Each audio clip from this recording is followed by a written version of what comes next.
Okay, so do you have any ideas on how we can investigate the sages, Nahida? Actually, I've already done a little bit of work on that. But for now, I want to hear your thoughts.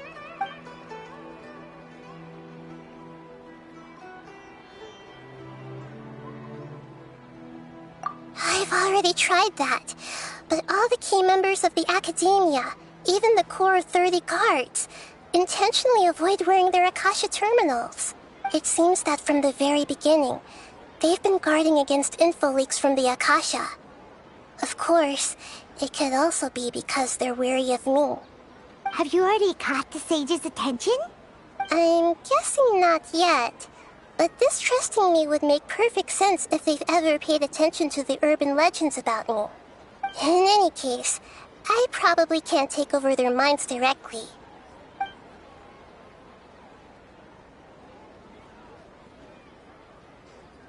No way, that's too risky.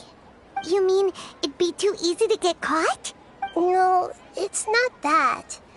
We shouldn't involve innocent students in this. A single mistake could completely ruin their lives.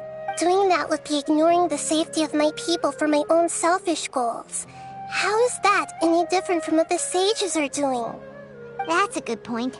Spoken like the god of Sumeru. We're in the dark as of now. Since we still don't know anything about their goals, any rash move could tip them off and lead to terrible consequences. After all, every person in Sumeru City is one of their hostages. Are we really out of ideas? Nahida, you're super smart, so you already have something in mind, right? Don't keep us in suspense. Spill the beans already. According to a popular theory from the Vahumana Darshan of the Academia, rejecting impractical motions at the beginning of a planning session will give more weight to the actual proposal. Okay, but aren't you the god of wisdom? You don't have to use that kind of gimmick to make us take your ideas seriously. Well, I've been thinking that if I can't directly possess the leaders, and if I can't get ordinary people involved, then I should find someone who's already involved, but hasn't decided to side with the sages. You're saying we should recruit a spy? That does sound like it could work. Oh, before coming back, we met someone named Alhaitham. He seems like he acts alone, and he likes doing stuff behind the Academia's back. They probably aren't in cahoots. Actually, I already have someone in mind. Do you still remember that female scholar named Setaria? Setaria. Paimon remembers now. Isn't she the one who's always trailing behind the Grand Sage of the Academia? We ran into her basically every time the Sub-Zero's festival repeated itself. You could even say we're old enemies by now. Paimon still remembers the smug and mean way she always spoke to Nilu. I've always liked observing all kinds of people, and Setaria has always stood out from the crowd. She was born in the desert and was hailed as their greatest genius. Her academic gifts allowed her special admission into the Academia, and also gave her the opportunity to serve as the sage's assistant. Oh, Paimon didn't know she was from the desert. She must be pretty special then. Paimon feels like most of the desert dwellers around the city are working as mercenaries. The name Setaria means star. When she lived in the desert, she shone like the brightest star in the night sky. Later on, she was chosen by the sun. The star was given a place in the daytime sky to complement the sun's dazzling light. Soon after, the star witnessed the sun scorching the earth, which brought forth many disasters. The star began to waver. Instead of staying beside such a sun, wouldn't it be better to return and light up part of the night sky? But in the end, she couldn't give up the radiance of daytime. To cope with her shame, the star buried her guilt and closed her eyes. From the sound of it, Setaria's just hung up on the research opportunities here. But she doesn't really support the Academia. She still feels guilty about not doing more for the desert, right? She's just running away from her problems. Indeed. When they are presented with complex moral issues, Many people will simply plug their ears and go with the flow until the problem can't be fixed anymore. She's suppressing a lot of guilt, but before she realized it, she had already become the sage's accomplice. She can't deny her part in their schemes anymore. Right. We must somehow make her face her problems again. That way, not only can we get useful intel from her, but she can also use it as an opportunity to redeem herself. From my past observations, Setaria will take a day off from the academia every 10 days to do some shopping in the city. Tomorrow afternoon just happens to be a shopping day for her. That'll be our chance. To prepare, let's go check out some of her favorite spots, and have a quick chat with a few of the vendors there.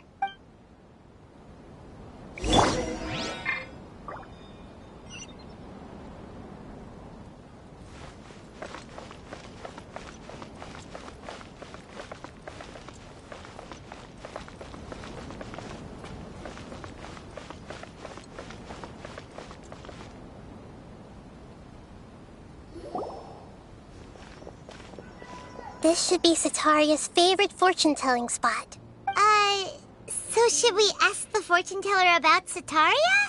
No, I already have enough information on Setaria. The most important thing now is for you to pay attention to the vendor's talking style and key characteristics. Talking style and key characteristics? My poor lost lambs, have you become troubled over your fates? The divine voice of wisdom often echoes between mine ears. If thou be blessed today by the gods, I may be able to show you the way. Huh? Really? Nahida, you've been whispering things to her? Shh! My friend here has some doubts regarding his future.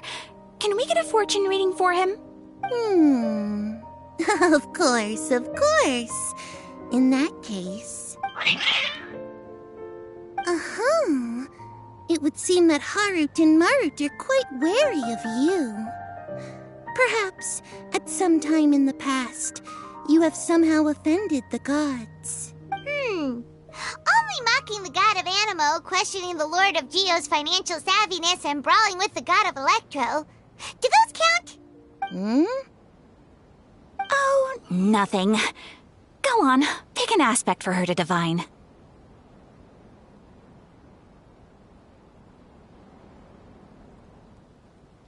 Health prospects. No problem at all.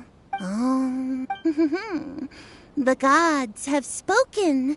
The truth shall be revealed. Your life shall continue on for many tens of thousands of years. Impossible. Harut, Marut, did you two spoil my divination? I've never read a fortune so absurd. Actually, Paimon thinks this is probably the most accurate fortune-telling you've ever done. I admit that the orientation of today's celestial matrix is, suboptimal. As such, there will be no charge. Is that so? Well, that can't be helped. If you were to bring some food offerings for Harut and Marut on your next visit, perhaps they could help you reverse the wheels of fate.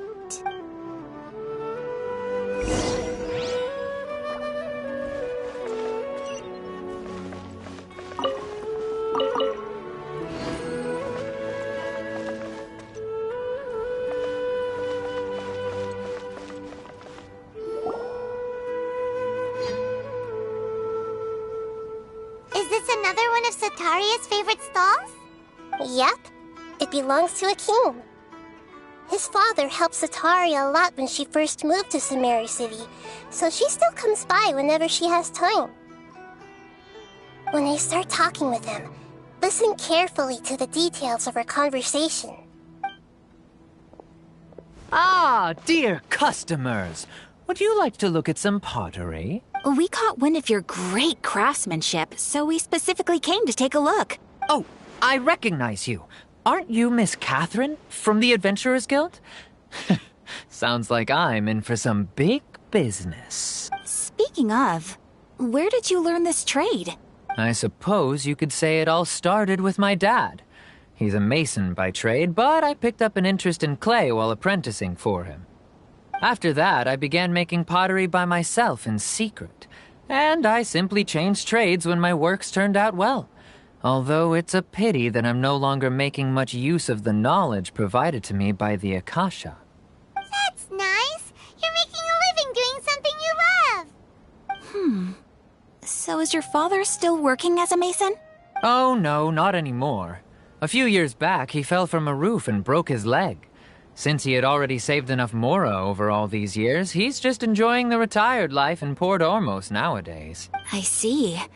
We wish him peace and happiness in his retirement. I'll have someone in charge of logistics at the guild come by another day for some goods. We'll leave you to it. Take care now. No problem. Rest easy, all our goods are sure to meet your every need.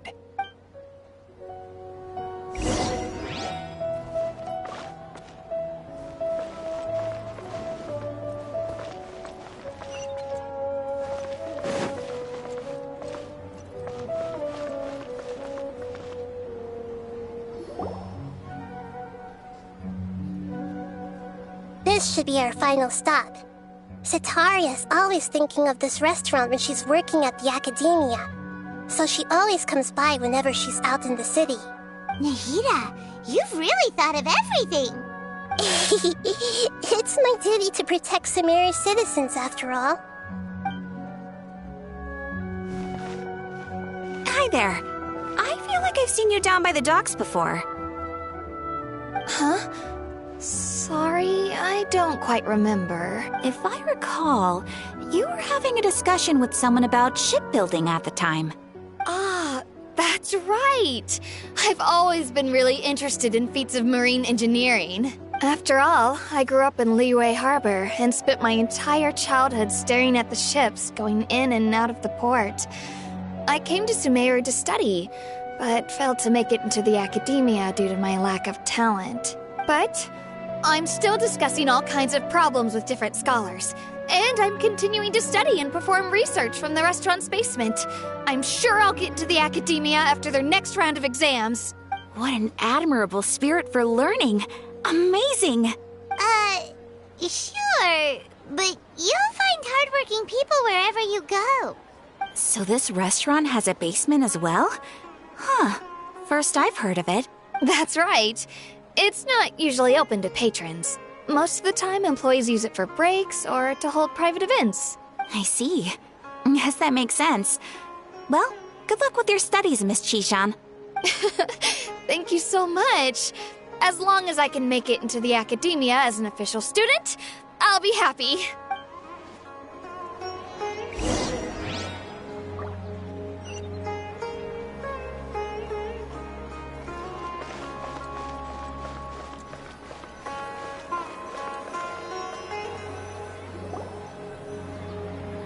Was that everybody? Mm-hmm. 3 familiar faces should be enough for Setaria. What's the point of all the information we've collected? Nahida, you still haven't told us how you're planning to make Setaria face her problems.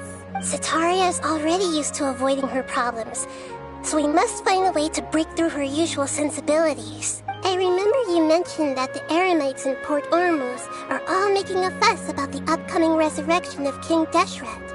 Although it's all just a boatload of nonsense, the faith of her homeland may turn out to be Setaria's soft spot. Oh, Paimon gets it now!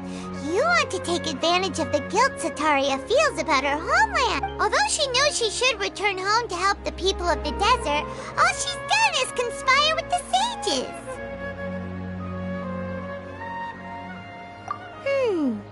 So, how do we set that up? Well, King Deshret is long gone, and Setaria is also too smart to fall for any simple tricks. If we simply engaged her under the guise of King Deshret's believers, she would definitely be wary of us, and we may not get anywhere.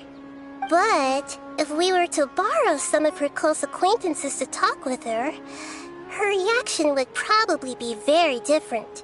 So, you mean you're going to possess those people we just talked to? Yep. Possess them through the Akasha. Imply they've already converted to the faith of King Deshret, and then convey our made-up will of King Deshret. As long as everything goes smoothly, we'll get through to Sataria for sure. She'll never guess that we had anything to do with it. Ah, so that's how you're going to use all the info we collected on these people. It's so that you won't slip up and break form.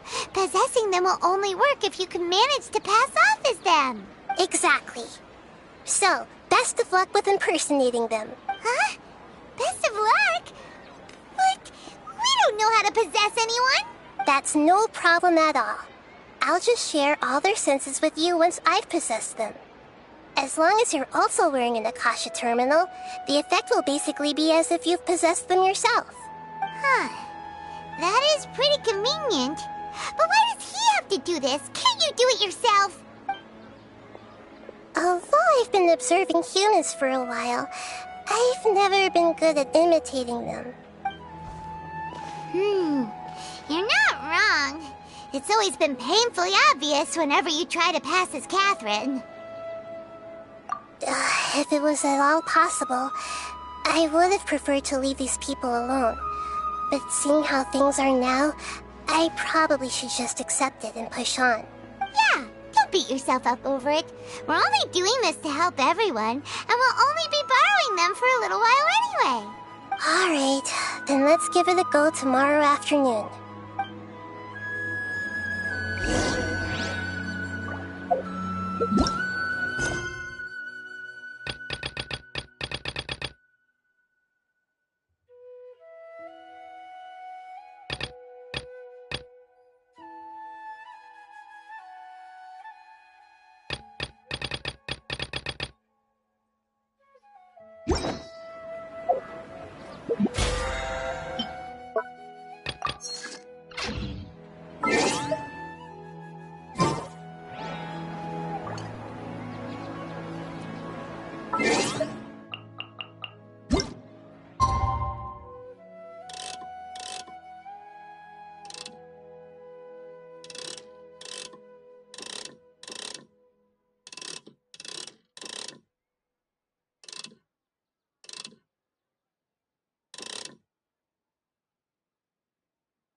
Here she comes! Satari is here! Let's quietly follow her. Once she starts talking to her acquaintances, we'll find a safe spot to begin possessing them. As for how we'll sway her to our side, I'll leave that to you. I trust you'll know what to say. Paimon's starting to feel kinda nervous. Okay, let's go. Looks like they've already started talking. Let's find a hiding spot and get started.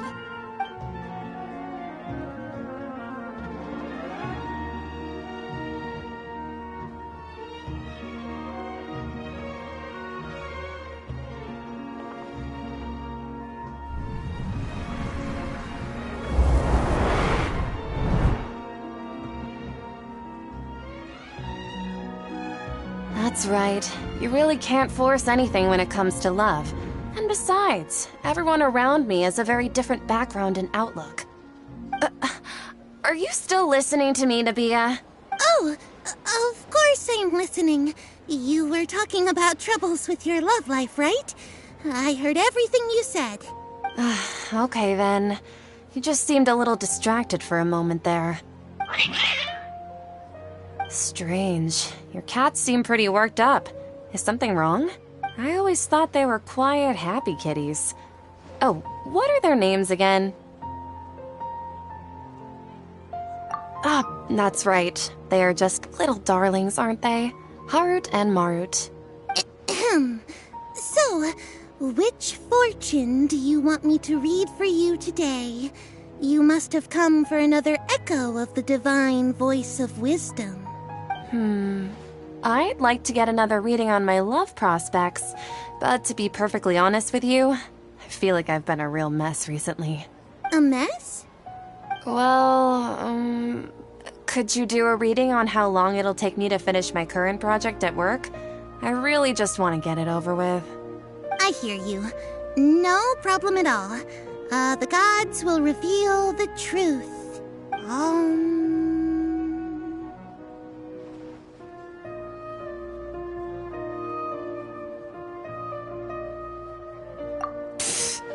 Sorry, your new laugh is just so hilarious. I couldn't help it.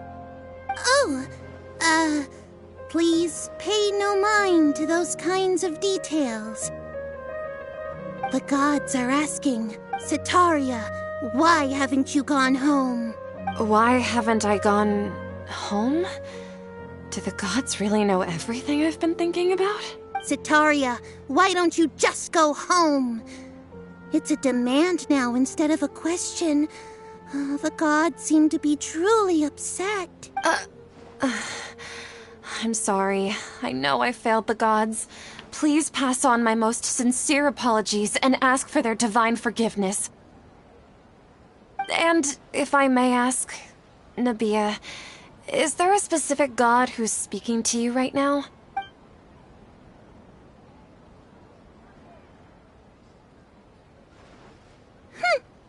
What an inconsiderate and naive question. The god who is speaking to me is, of course, the wisest and mightiest of all, King Deshret. King Deshret? No wonder he would make such demand of me. Wait a second. King Deshret passed away a long time ago. Even though news of King Deshret's resurrection has been spreading like wildfire, it's all just a misinformation campaign from the academia. How can King Deshret still exist in real life? What insolence! I am King Deshret's most loyal believer. Do you wish to refute his voice of wisdom? Oh, no. As a child of the desert, I am only reveling in his power upon learning that his divine glory has touched even this city. I will think very carefully about his demand of me. I'm sorry. I must go now. Wait!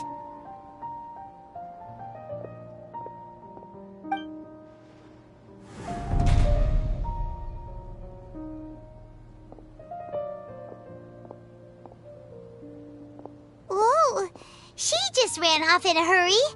She looked pretty upset, too. Well done. Setaria didn't seem to suspect anything amiss. To have something she's been trying desperately to avoid show up out of nowhere and berate her, that must have shaken her to the core.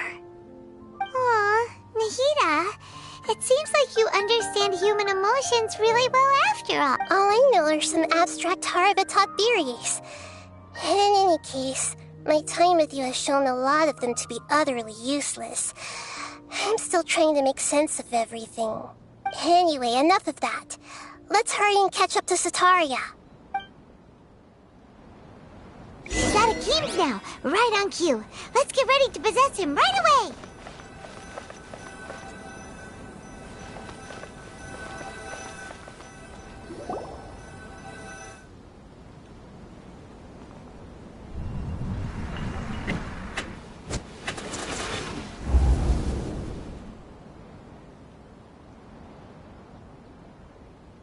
It's okay. I just got caught up in something.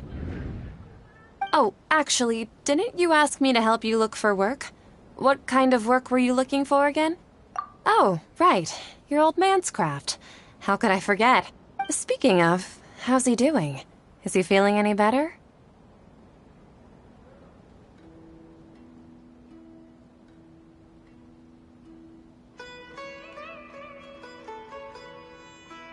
Oh, that's good to hear. I've been thinking a lot about him. If I could get some more time off, I'd love to pay him a visit. Actually, while we're talking about him, is he still living in Port Ormos? Yeah, he's been retired there for a while. If you could find the time, please write him a letter. Let him know that recently, faith in King Deshret has taken root in Port Ormos and has begun to spread across Sumeru. He has a quick temper and has always been a devout follower of the Dendro Archon. I don't want him to get into a fight with those King Deshret believers because of a difference in beliefs. Oh? So, who are you siding with in all of this? The Academia or King Deshret? I'm so jealous of you. You were born a child of the desert, yet you chose to betray King Deshret, and now you spend all your time with those crooks from the Academia. Akeem, you don't mean... You've also become a believer of King Deshret? What's so strange about becoming a believer of the wise King Deshret? In fact, aren't you the strange one? The one who still can't pick a side? Can't pick a side? Me? Whoa! Paimon had no idea you'd be so good at this. You really zeroed in on the issue and put it right in front of her. It might feel a bit overwhelming for Setaria. But once everything is over, I'll be sure to pay her a visit to her mind and explain everything. Anyway, let's keep going.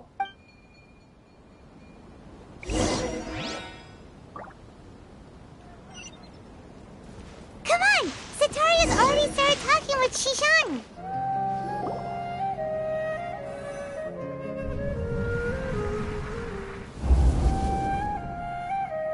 So, Shishan, have you noticed anything weird in the city lately? Like, as if someone was trying to preach to you about something? Oh, right. Speaking of strange things, I celebrated the Sub-Zerus festival so many times that I lost count.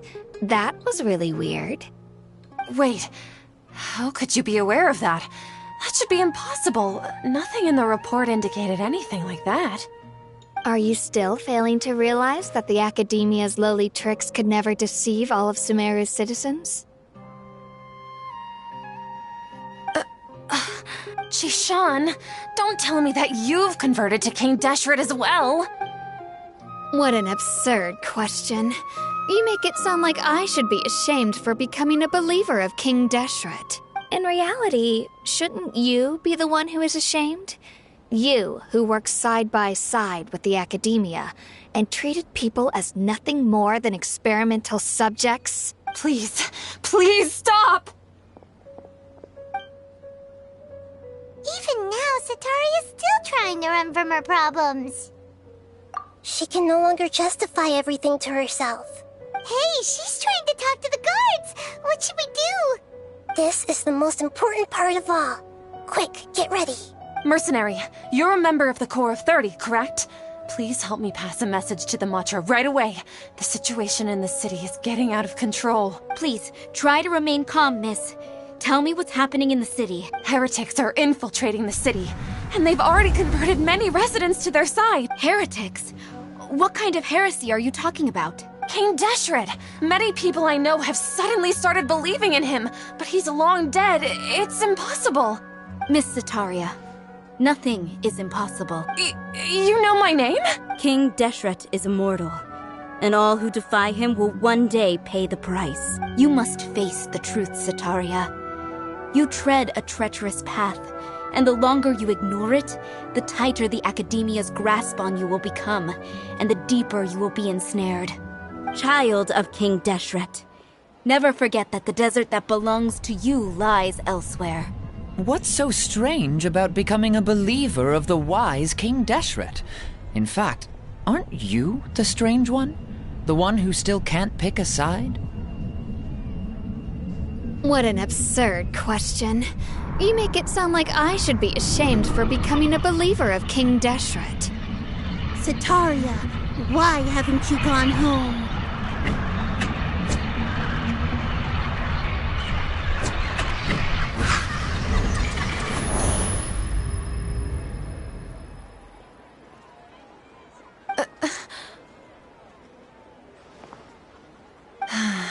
It seems that no matter where I run, I only keep finding more believers of King Deshret. I have to say, this is a familiar feeling. I've also been running from my guilt this whole time. Guilt over my part in the sage's plans, and from ignoring the letters from the children of my homeland. But no matter how much I may try to ignore or get rid of it, my guilt always comes back. You won't necessarily lose your research opportunities by facing the truth. Besides, did you really want to conduct your research while carrying such heavy feelings of guilt? How do you know me so well? Are you truly just a believer of King Deshret? Or are you the god himself? That's not important. The important thing is to pass judgment on the academia and its sages, and to correct their mistakes. If you could provide some assistance in this matter, perhaps it could serve as a form of atonement. I've actually never believed in the gods, but I've always believed in serendipity. Your appearance must be a fated opportunity for me to get out of this wretched situation. Please tell me, what can I do for you? How much do you know about the sage's current activities? I was just one of the designers for the massed dream harvest scheme, which is what happened around the Sub-Zeru's festival. But I know very little about the full scope of the overall project. I'd assume that only staff with the highest clearance would have access to those confidential documents. I've just been working to meet the Grand Sage's specified requirements. However, there's something that's been really bothering me. I heard that a scholar who was previously expelled has returned to the city, and even the sages are still quite wary of him. To fight against the academia, we will need to figure out the nature and the purpose of their work. Is there a way for us to get access to the confidential documents you mentioned? It should be possible if we're willing to take some risks. After all, I'm an assistant to the Grand Sage, and I've been working on many tasks outside of the project. One thing, though, I won't be able to transfer the documents to you through the Akasha once I get my hands on them. The sages have always closely monitored all activities within the Akasha. Let me see... let's use the most primitive method. Send someone to pick up the documents tomorrow evening at the Academia entrance. The Academia entrance? Wouldn't that be too conspicuous? Don't worry about that. I assure you, this won't be a trap. I'm only suggesting this location because it'll draw more scrutiny for me to leave the Academia again. It'll be safest for me to distract the guards long enough to hand you the documents. All right, I trust you. So, if I were to successfully complete this task, would it mean I've atoned for my wrongdoings? That'll depend on the judgment of the Dendro Archon. The Dendro Archon. That's right. Her people are the ones we have endangered. As the God of Wisdom, she's also the one responsible for judging and guiding the scholars. Maybe it's time for me to find a god to believe in.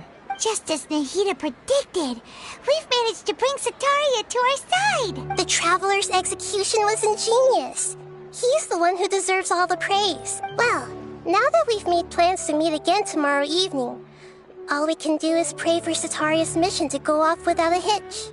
Pray? But if we're going to pray to the gods, aren't we just praying to you? God of Wisdom and Guardian of the Scholars?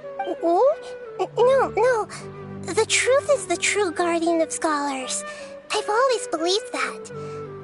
Anyway, let's meet again tomorrow evening at the Adventurers Guild.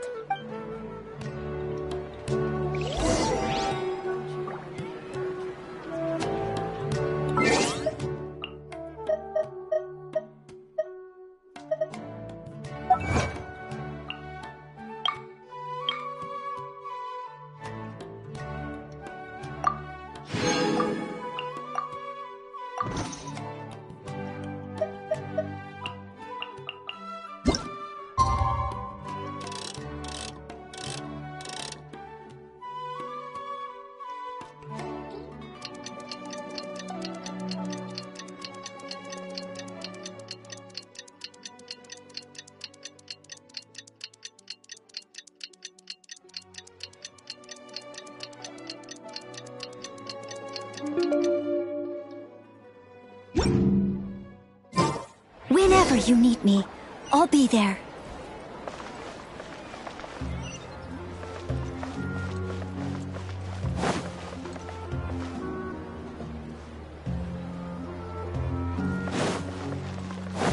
I'll catch up.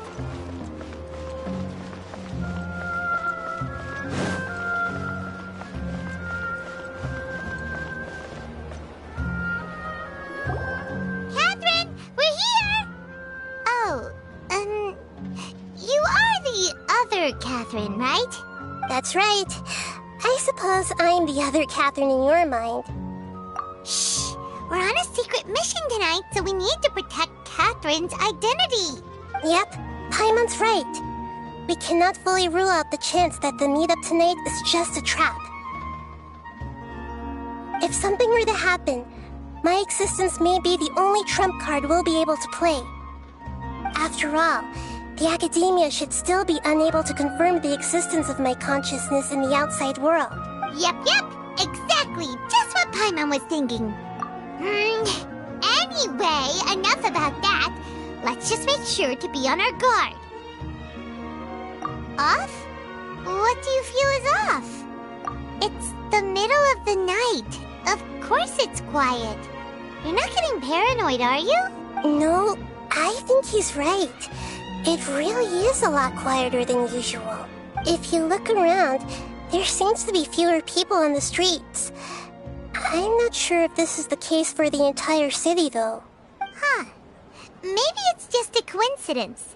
Maybe Setaria figured out a way to not only distract the guards, but also to get everyone to go to sleep early, just so we can exchange the documents in peace. I also can't quite figure out why things feel a little off. But now that we're here, let's go ahead and meet her as we planned. Well, regardless, as long as you're here with us, Paimon feels a little safer.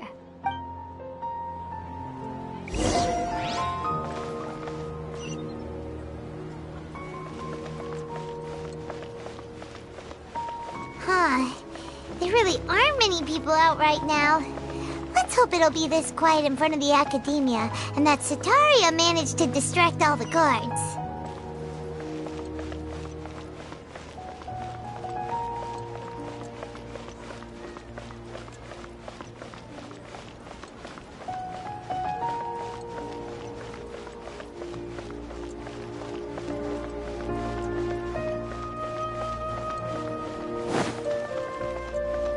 Someone needs assistance. I'll catch up.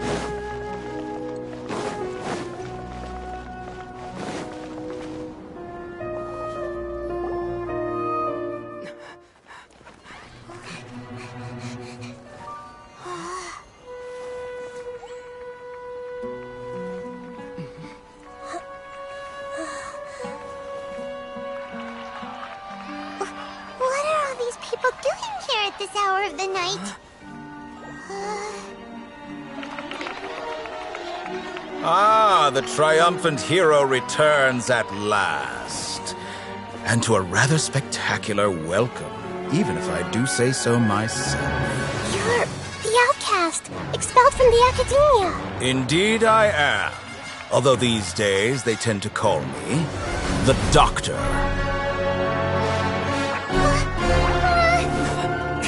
If you're looking for your researcher friend, she has already been taken into confinement. With some basic caution, she could have discovered the listening device on her person. Clearly, she lacks the degree of rigor expected of a true scholar.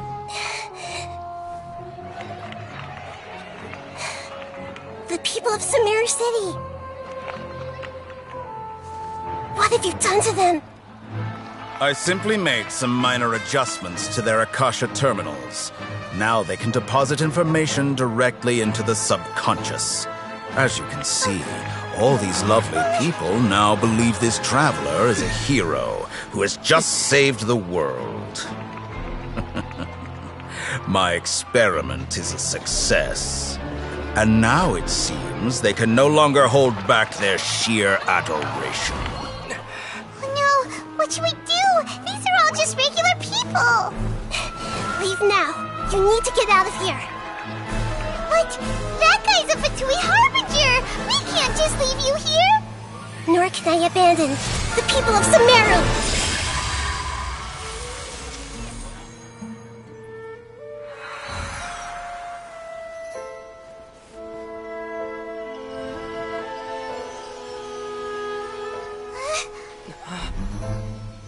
Don't worry. We'll meet again outside of the city.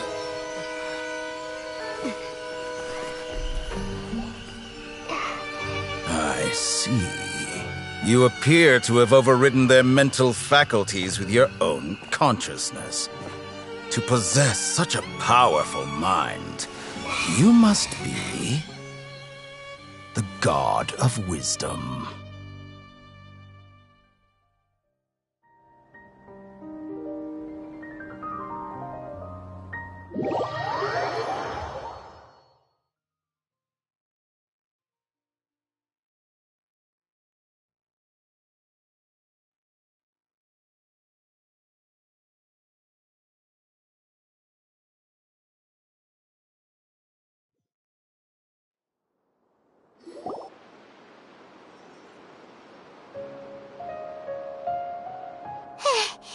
This should be far enough. Whew. Paimon needs to catch her breath first. Is Nahida going to be okay? We only made it out because of her. Paimon wasn't counting on running into a new Harbinger here, let alone such a high-ranking one. That guy was number 2. So scary. He called himself the Doctor. Remember, Tainari told us about him. Sataria did say that someone who once got expelled from the Academia came back recently, and that even the sages are wary of him. Yep, sounds like she must have been talking about the Doctor. Yeah, now that the Doctor's in the picture, we're no longer just dealing with the Academia. They're in cahoots with the Fatui. But what are the Fatui after this time? Another Gnosis? Yeah, things would be a lot easier with Nahida's help. Nahida said we'll meet again outside of the city. But we can't just keep waiting around, right?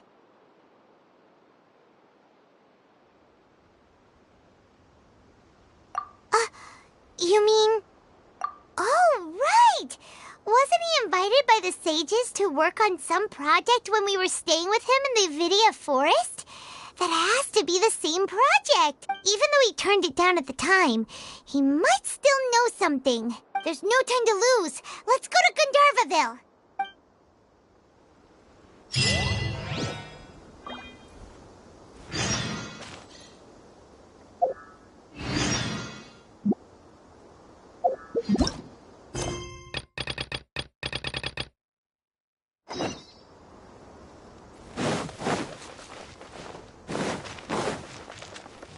Someone needs assistance.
Ad Astra Abyss.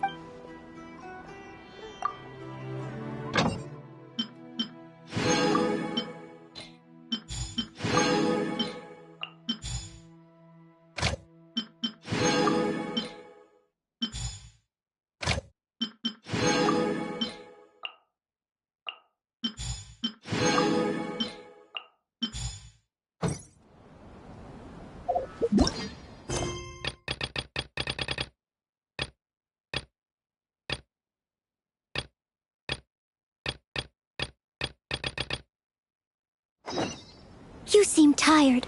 Would you like some tea? I'll brew you some. Do you take sugar? 1 cube or 2?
Steady as stone.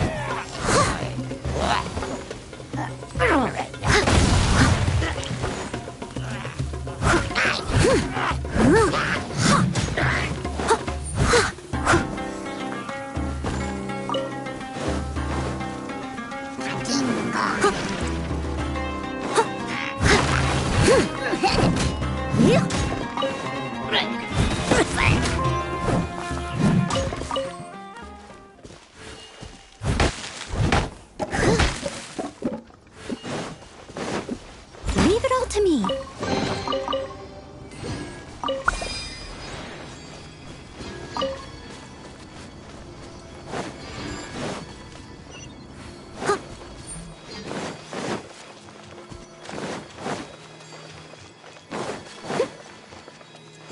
I'll catch up.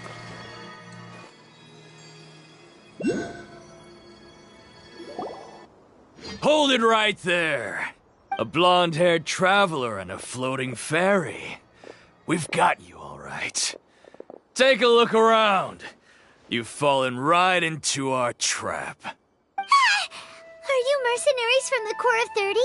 Did you come here to arrest us? Corps of 30? We're nothing like those government lapdogs who don't even get scraps for their work. We are an elite brigade that commands the highest commission rate in all of Sumeru. We're here on the orders of a client known only as the Outcast. The Outcast? An outcast from the Academia?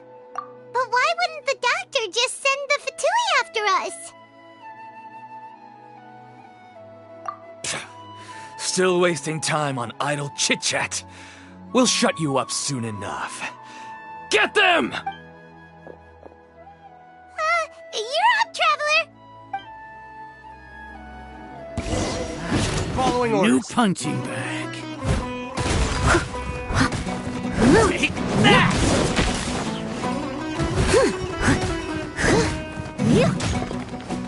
Someone needs assistance. Power cord! Need Take that!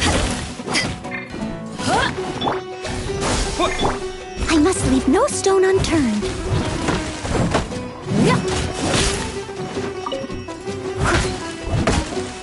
I'll take my leave.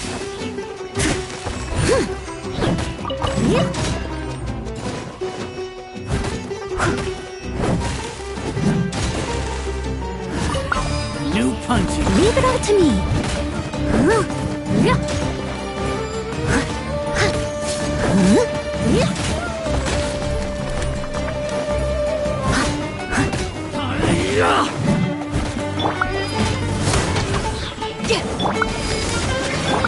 Propagate!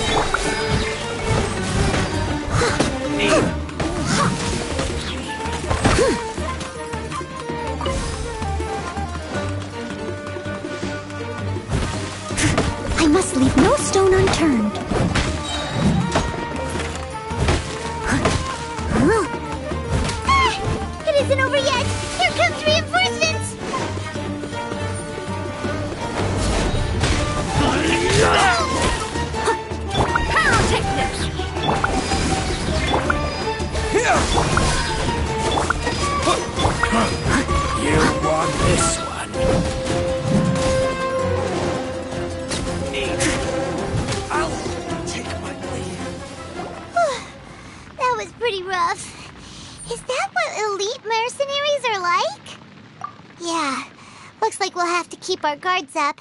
But this doctor guy seems like a pretty tough opponent. He knew exactly where to set up an ambush. Did he predict that we would try to find Tainari? Going up against smart people is tough. Anyway, let's keep going.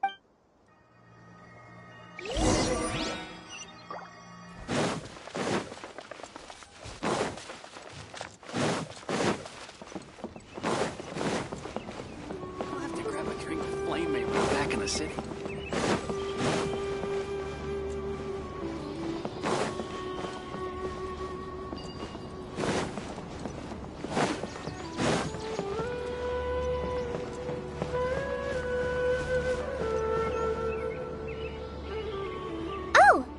Traveler and Paimon, what are you two doing back here? Kale! It's nice to see you again.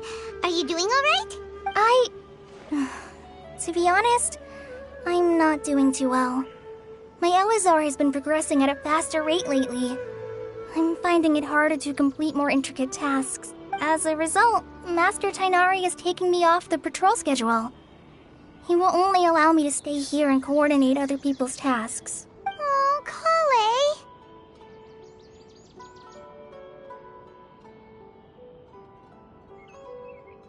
Speaking of Tainari, did he go off on patrol? We're here to talk to him. Oh, Master Tainari? He just left the Avidia Forest a little while ago. He was headed to Party's DI. Huh? He left? What? Isn't Tainari always saying that he never wants to leave the Avidia Forest? He even turned down the Sage's invitation. I thought it was weird too. Master Tainari always prioritizes his work as a forest watcher above everything. He almost never leaves his post. He left in a hurry this time, though. No, I only found out that he left through a message he left behind. He also made sure to delegate all his tasks using a schedule. To leave in such a hurry? I'd guess he had something urgent to take care of. Master Tainari originally studied in the Amorta Darshan of the Academia, and Partis DI is something like the Amorta's research base. Many rare shrubs and grasses have been planted there for research. I know that before he became a forest watcher, Master Tainari once spent a long time conducting research at Partis DI. A research base, huh? Gotta wonder what kind of research Tainari just decided to work on all of a sudden. Oh, we don't have a lot of time, so let's go look for him at Partis DI.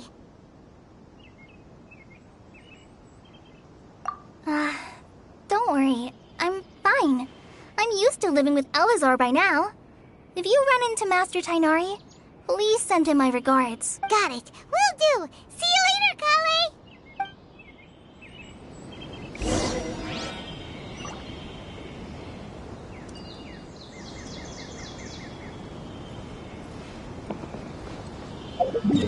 How many rubbish?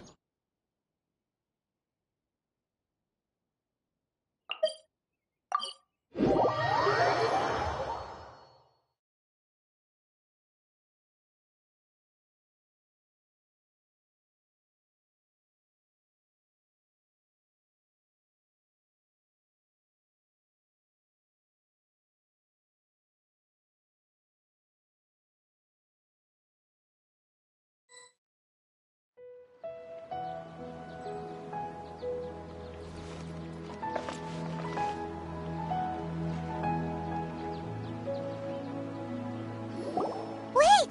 Look who it is! Thank goodness you're okay. We were so worried about you. Hey! This was supposed to be a touching reunion, but you're ruining the moment! Actually, it's very smart of the Traveler to be wary of me right now. After all, the Doctor has shown that his technology can apparently even control human minds. Plus, it's not like you could have known what happened after we split up and I was facing the Doctor by myself. Even a pool of stagnant water after a torrential storm can occasionally pass as a patch of sky. Paimon feels like only the real Nahida could come up with such an obscure analogy. Huh? But I wasn't trying to win your trust or anything. All I wanted was to clarify my point. Well, we understand that point now. Please, Nahida, tell us more about what happened. Are those poor people all right? When you left, I was still in the middle of restoring everyone's minds. Thankfully, when the doctor mentioned depositing information into the subconscious, he didn't mean engraving information into their minds. Instead, he did something closer to creating hallucinations. That was still within my power to fix. Luckily, I managed to finish my restorations and mind jump away from him just as he was about to capture me. What a relief. The doctor sure pulled out some hidden cards, but good thing we had Nahida with us.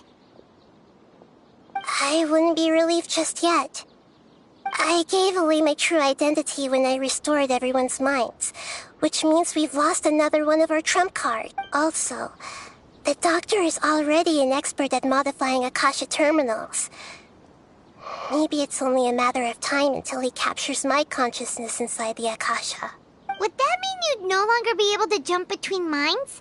Then how do we stop him? He's still at the Academia, so it's possible he already started messing with the Akasha. Ugh, it feels like he's toying with us. What a nasty piece of work. Plus, the doctor's combat ability alone is apparently enough to make him worthy of being number 2 of the Fatui. We shouldn't give up hope just yet. Let's try to find another way to attack this problem. Actually, Nahida, how did you know we were trying to get to Party's DI? Have you been waiting for us? Yes, I have. I can see the traveler's elemental energy, so I deduced your destination by looking at the direction you were moving in. You didn't come here for sightseeing, right? Did you find any leads? We're looking for a scholar we know. His name is Tainari, and the sages once tried to reach out to him. Why don't you come inside with us and see what we can find? Okay, let's just hope we won't get him into trouble.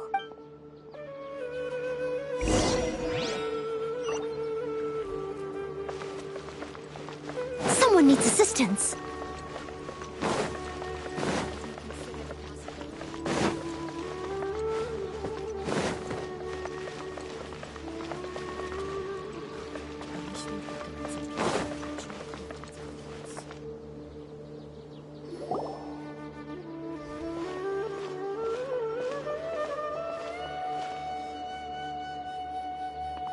Traveler? It is you! Ah, it's Hypatia! Ah, what a pleasant surprise! It's so nice to see the two of you again. Who's this? She's a scholar we met in the Avidia Forest. When we last saw each other, she was still training in the... what's it called? Satyavada life? Oh, I see. That's right, we're old friends. You've come at just the right time.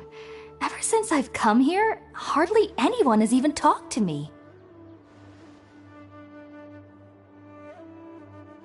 Hypatia, you're way too excited about this. Actually, for you to leave the Avidia Forest means... you're not in training anymore? Wait, no. Did you already finish your training and reach Paripurna life? What do you think? My consciousness has already managed to make contact with the divine. You did it? Congratulations! It's so exhilarating to share this sublime joy with others at long last! When my consciousness made contact with the gods. Ah, what a supreme and unparalleled experience that was! That sounds incredible! Oh, all right. Actually, please wait. I haven't forgotten my promise to you. Remember? I promised to help you understand what you saw from Irminsul once I gained deeper insights. My current self has not only gained true insight, but I can even help you establish a direct connection to the consciousness of the divine. You can do that? I've never heard of anything like that, but if you want to give it a try, I'll do my best to protect your consciousness during the process. Hold on. I brought some spirit-born ale with me. This is still a crucial part of the ceremony. We're using that incense again? All right now. Hold my hand. I'll help you establish a pathway to connect your consciousness. Okay. Ready?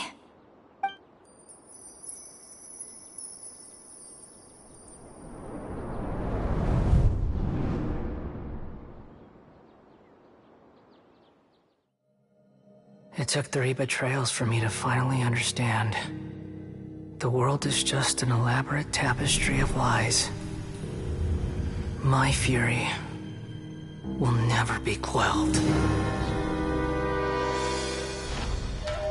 The first to betray me was a god. My creator. My mother. Valuing strength above all, she saw no worth in me and I was discarded. The second was a human. My family. My friend. Consumed by fear, he saw me as an abomination. The third was one exactly like me. A hope for the future. A fledgling barely out of the nest. Powerless before his mortality, he broke his promise to me. Humans, they can't be trusted. And the gods fill me with pure loathing. So I said good riddance. I denounced the world and laughed in its face. My chest will never again be defiled by worldly filth. I will scrub away every last trace of human emotion. Then it will be empty, a blank slate, and ready to receive a supreme gnosis, brimming with pure divinity.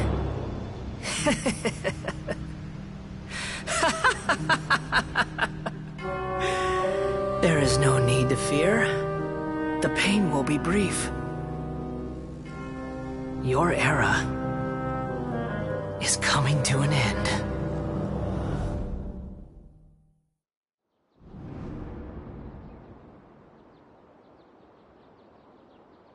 What was that? Did we actually just see the Balladier's memories? Everything matches what we know about him. But how is he connected to the divine consciousness that Hypatia was talking about? You saw it, right? You felt it, right? Such a majestic god! Such a noble will! Such sublime emotion! Alas, shame.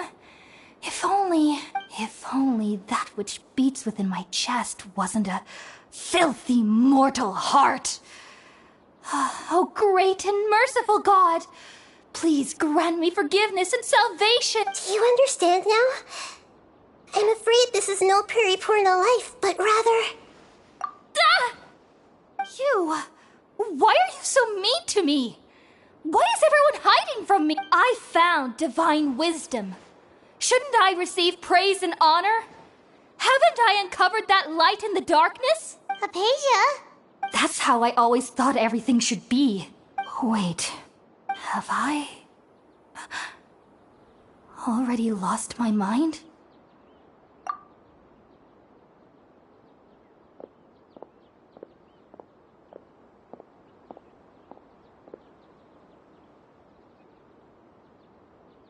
Wait, something isn't right!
okay, Nahida?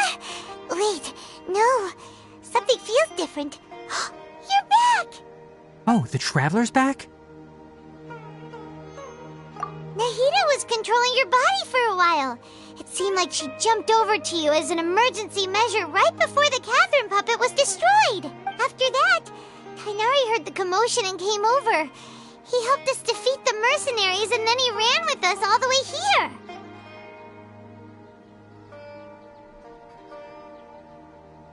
What? You swapped places?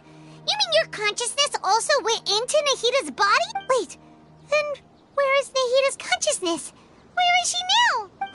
I never imagined that an individual's consciousness could be transferred around like this. Had I not seen it with my own eyes, I would have never believed it.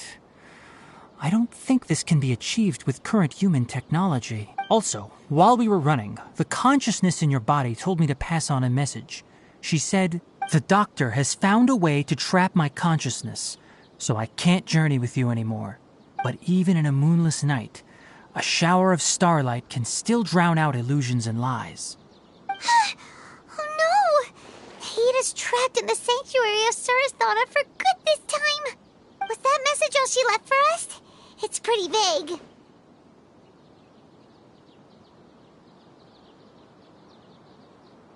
Oh, that makes sense. Since the doctor captured her, she won't be able to say anything without him knowing. She's being extra careful. Even in a moonless night, a shower of starlight can still drown out illusions and lies. Huh. Paimon knows the moon illusions and lies are from that alchemical divination at the Sub-Zeru's festival. Didn't Nahida use a starlight analogy before? It had something to do with Sataria.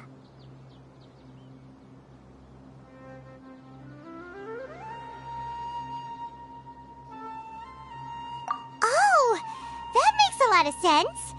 Huh. Do you think Nahida was telling us to go find help in the desert? But she isn't with us anymore. Think we'll be okay? Paimon, you said Sanctuary of Surasthana. Does this mean that this Nahida you're talking about, the consciousness who is occupying the Traveler's body, is the Dendro Archon? Your guess is correct, but the situation's a bit complicated, so it's really hard for us to explain right now. That's all right. A scholar's curiosity doesn't need to be appeased right away. As for the complicated nature of the situation, safe to say I have witnessed that for myself. I've spent some time with you, and it looks like the Dendro Archon's also on your side, so I trust you. Thank you, Tainari. Oh, actually, we came here to ask you a question. What do you know about the project that the sages have been working on? Ah, that. While I was indeed invited to join that project, the sages were always secretive about its scope and goals, so I eventually declined. All I know is that that project has something to do with the restoration of Irminsul. Huh? Did you see something when you were in Nahida's body? What? Do you have any evidence?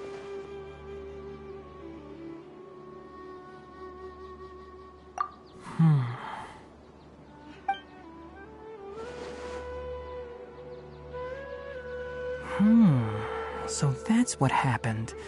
That explains why Hypatia's symptoms were different from those of the other scholars who went mad. It's because she made contact with the consciousness of a new god who is still in the process of being born. Tainari, did you leave the Avidia Forest because of Hypatia? I did. I noticed Hypatia's mental anomalies, but since her symptoms were rather atypical, I secretly took her to Pardes Dii and began searching for a way to return her to her normal self. If I didn't take action, Hypatia would have already been taken by the Matra to the desert, doomed to a life of exile at Aru village. Now that you mention it, I knew the Academia has never thought particularly highly of Lesser Lord Kusanali, but I still didn't expect them to do something as arrogant as creating a new god. Looks like I made the right decision by not accepting their invitation. The Doctor and the Balladeer. We have 2 Fatui Harbingers in Sumeru. Sounds like we're in for a bad time. From your description, I don't think they've completed their project. There may still be room for us to intervene. But then, what is the connection between creating a new god and restoring Irmin's soul?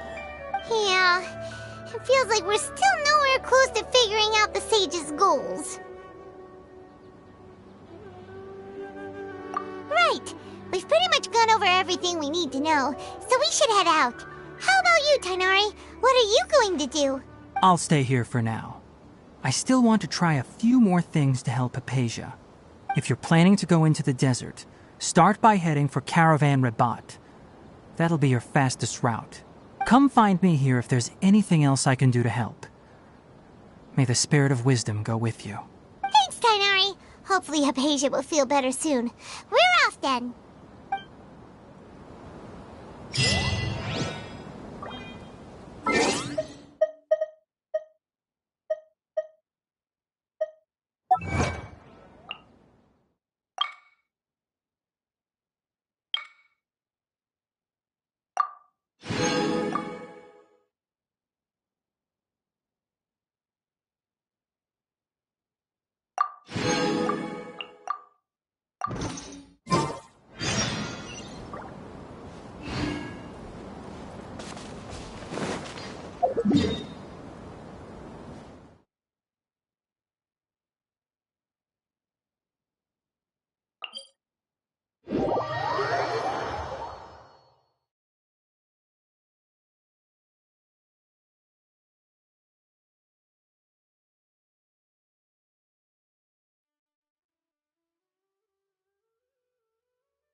To Caravan Rabat.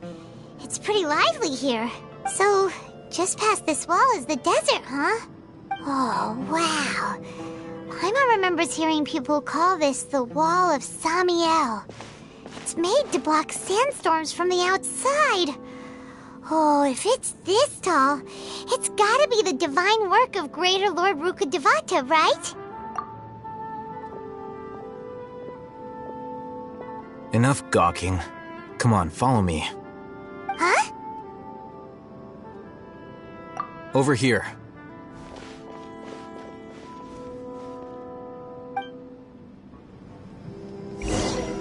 Oh, Hatham went that way!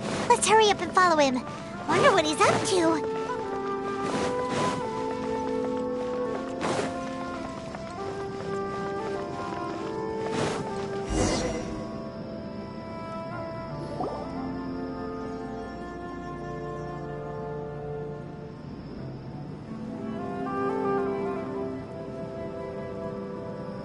What the... Where did he go? How did we lose them? They were just here a second ago. More Eremite mercenaries? Who are they working for this time? Anyway, Traveler, it seems like we were being followed again. You were too careless. You should have noticed those hopeless amateurs trailing you a long time ago. There's no need to thank me. I've never cared to keep track of personal favors. All I did was correct a mistake I happened to come across. It's a habit I developed at the academia. You really gave Paimon a scare, Al-Hatham. We never thought we'd run into you here. Last time we met at Port Ormos, didn't you say you were going back to the academia? Wait, don't tell Paimon that you're here to take us back on their orders. Oh, so you've already landed yourselves on the academia's hit list. I can't say that I didn't expect it. However, had I wished to turn you over to the Academia, don't you think you'd already be the Eremites' honored guests by now? Oh, right. You do have a point. I have no interest in running errands for that project. As a scholar, I've always belonged to the camp that promotes researcher autonomy. And these days, you're more fascinating than anything the sages can offer. Not quite. To tell you the truth, I'm still investigating the Divine Knowledge Capsule. Unfortunately, I've run into some difficulties. Everyone says the capsule originated in the desert and was eventually moved to Port Ormos. If I am to get to the bottom of this, I must understand how the capsule first came to be. Which brings me back to you, and why you're so interesting. The leader of Ain al-Ahmar used the Divine Knowledge Capsule right in front of you, and upon seeing him, your expression became perplexed, and you were lost in thought for quite some time. To have that kind of reaction, I think you must have realized something. Are you interested at all in sharing what you've been hiding from me? Haytham, you really have a ridiculous eye for detail. What kind of person even notices or remembers stuff like that? So that's your answer. Well, I do work for the Academia after all. So considering that, it is indeed wise to keep your cards close to your chest. But that does prove you do have some undisclosed information about the Divine Knowledge Capsule. Am I right? No matter. Rather than simply learning the answers from you, I'd still prefer to investigate on my own. Speaking of, you two are also headed to the desert? That's right! We have the same plan as you! But we don't really have any concrete goals at the moment. Then I'd suggest starting with Aru Village. It's the largest settlement in the desert, so it'll probably have more resources and intel than anywhere else. Well, would you like to head there together? It's always better to travel with someone you know. Let's go!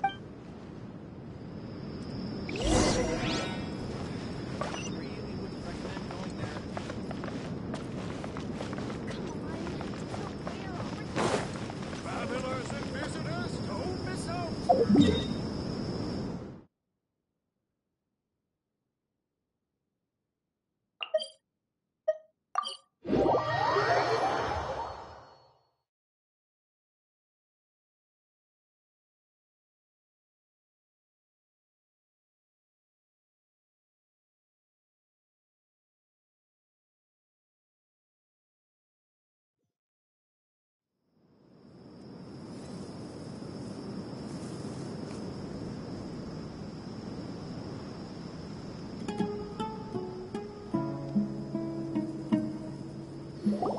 Before us lies Aru Village, the safe haven of the desert folk.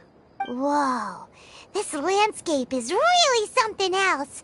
What a cool place! Let's go check it out!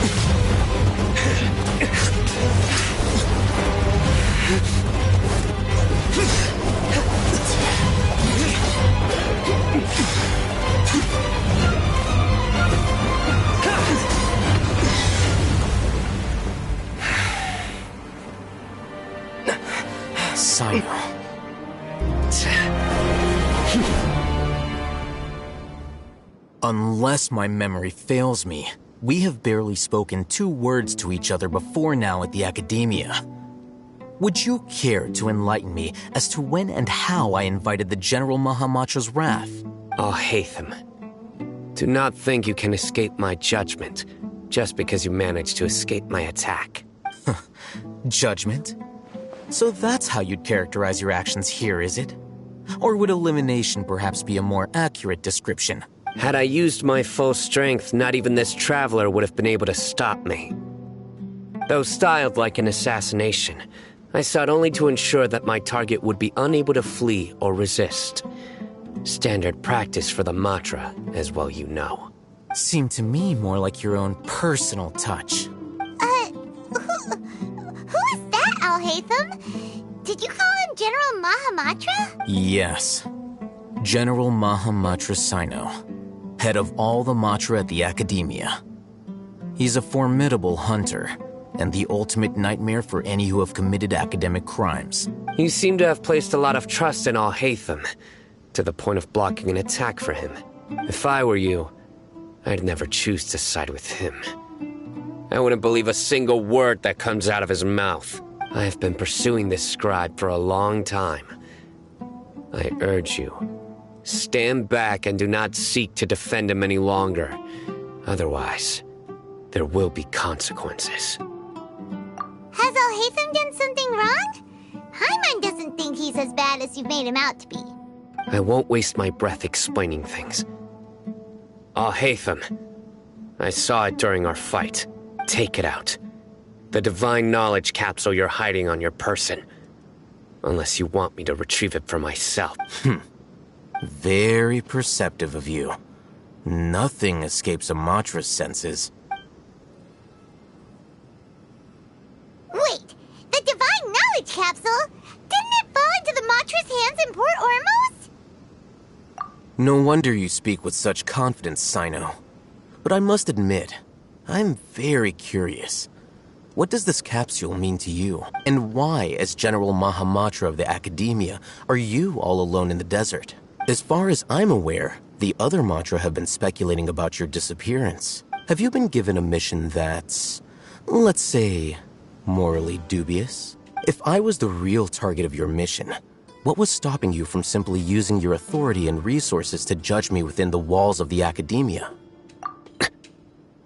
I should have known you'd be difficult to deal with. You two? Ugh! What should we do, Traveler? Paimon feels like we can't trust either of them! Ahem. Well, look at you two, acting all tough and self-righteous over there. Wait, Dia? Great! Finally, someone that we can trust! You gotta help us out here, otherwise these two are gonna start fighting again! Yeah, sure looks that way.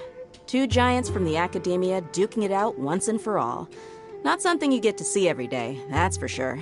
Listen, I know you academic types love to fill up your big brains with self-righteous morality and lord your empty rules and virtues over each other. But how dare you bring your petty disputes into the safe haven of Aru Village? It seems like someone's gonna have to beat some sense into your thick skulls until you finally learn to respect these grounds.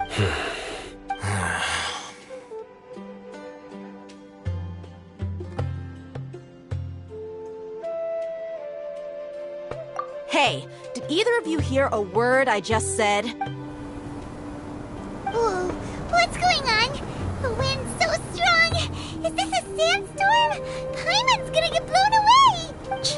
Another sandstorm? What's up with these recently? Hey! All of you, over here, quickly! We have to take cover! Someone's calling for us! Oh, this wind is too strong! Let's get over there! That sounded like Candace. Come on, you two. Jeez, are all of you Academia folks such hard work? Move it! All right, stop yelling.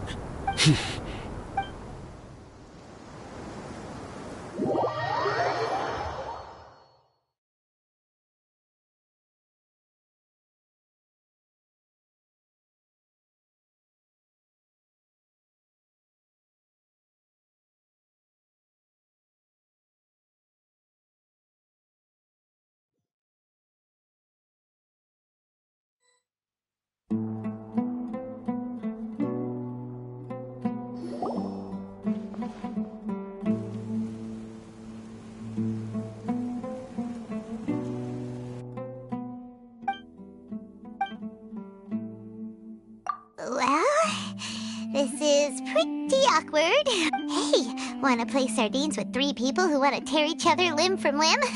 Sure, why not? Sounds fun. The air is so thick and heavy. Paimon can hardly keep floating anymore. My sincere apologies, everyone. This is the home of our village chief. I will have to ask you to make do with this small room until the sandstorm dies down. Please, let me introduce myself. I am Candace, protector of Aru Village. Our savior has come at last! Nice to meet you, Candace. The name's Paimon.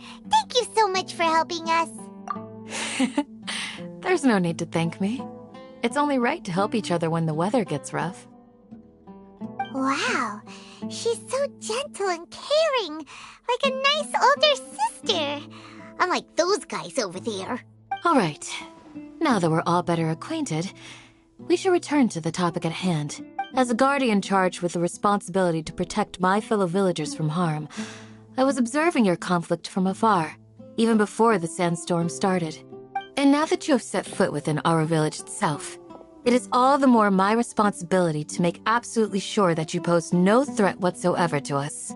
So please, have an honest and sincere conversation with one another, and put your hostile feelings to rest. If anyone dares to start anything again while they are under this roof, I will not hesitate to send them out for some quality time with the creatures of the sandstorm. Oh, on second thought, Paimon may have misjudged Candace's character. And that goes for you too, Miss Dia. Do I make myself clear? All right, we got it, Candace. That's what I like to hear. So, which of you will begin? I was supposed to be a mediator, but I might have gotten a little too involved just now. Anyway, one of those two should probably start talking. Wait, that was you trying to be a mediator? I have nothing to hide, so there's no shame in explaining myself. While Al-Haytham wasn't wrong about the other Matra not knowing my whereabouts, it's not because I've been assigned a morally dubious mission. Rather, I've chosen to exile myself. Huh? Exile yourself? A little while ago, I discovered that there was data missing in the Academia's project planning and development files. What little they did report clearly did not match the project's actual progress. As General Mahamatra, I had the responsibility and authority to request an audit. However, to my surprise, the person responsible for the erroneous data was none other than Grand Sage Azar himself.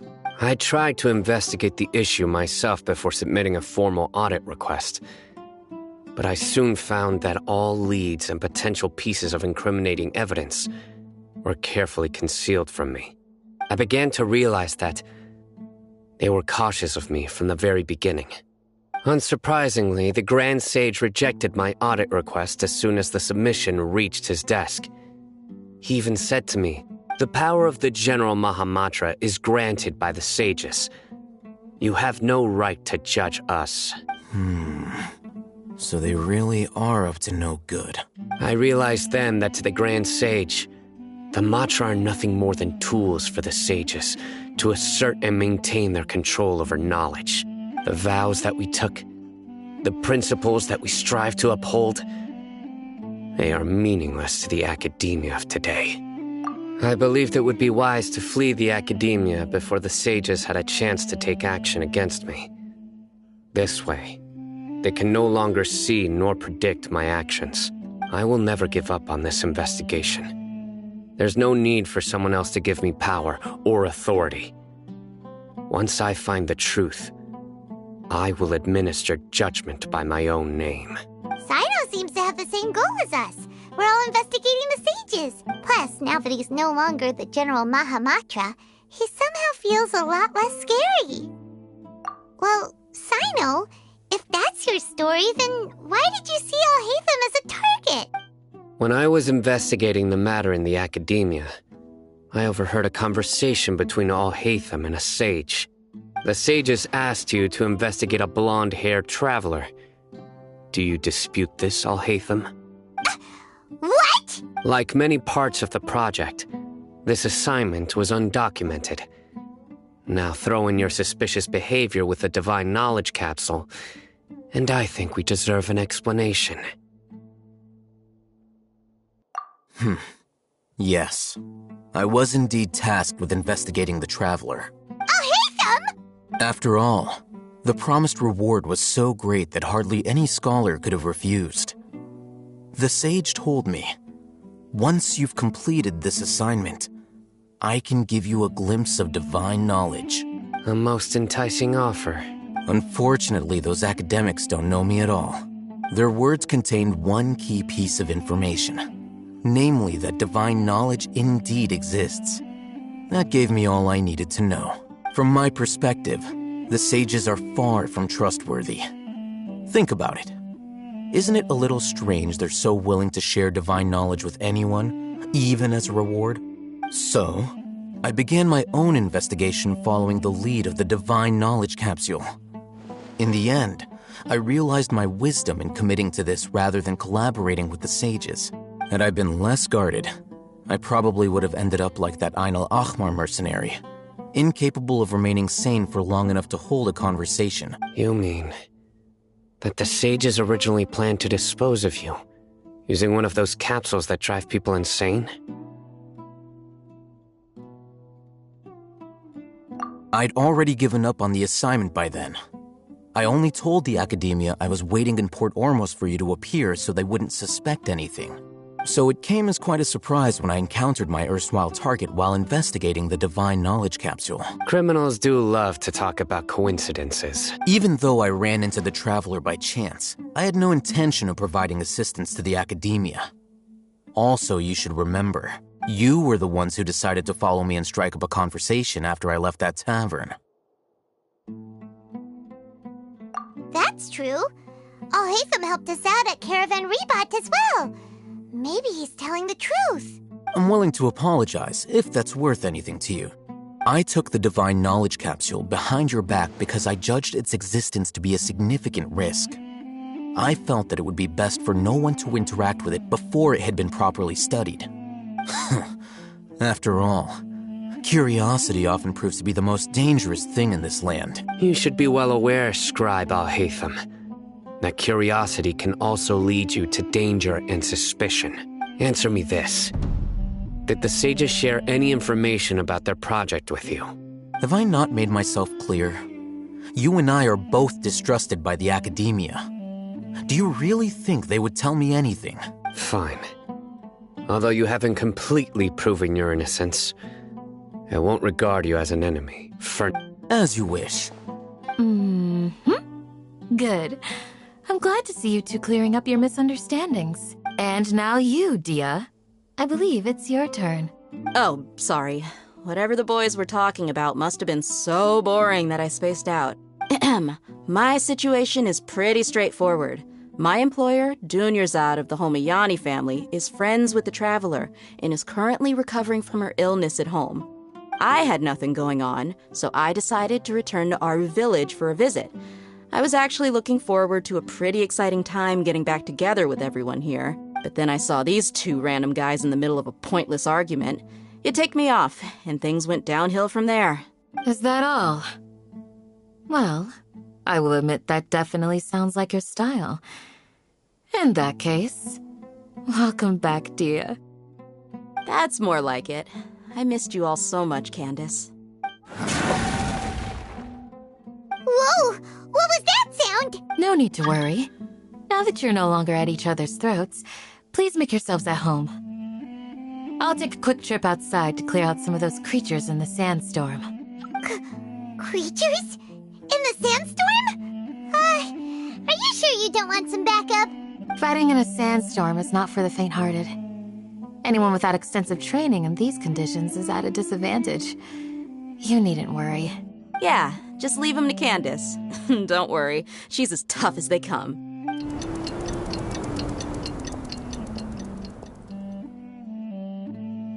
The wind's died down. That means the sandstorm's over, right? Candace still isn't back yet, though. Is she alright?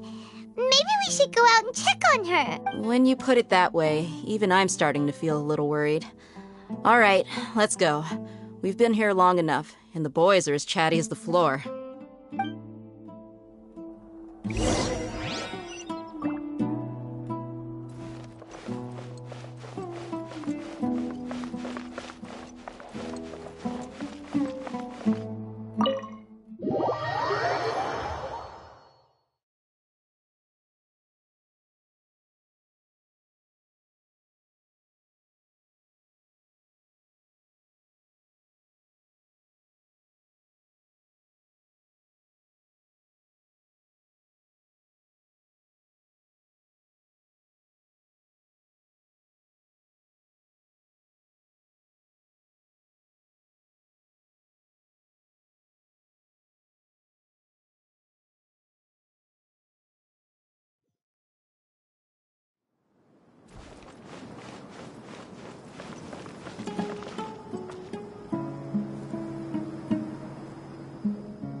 catch up.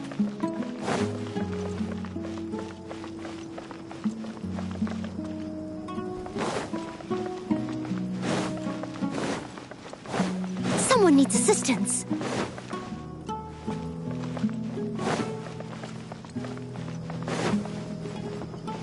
I'll catch up.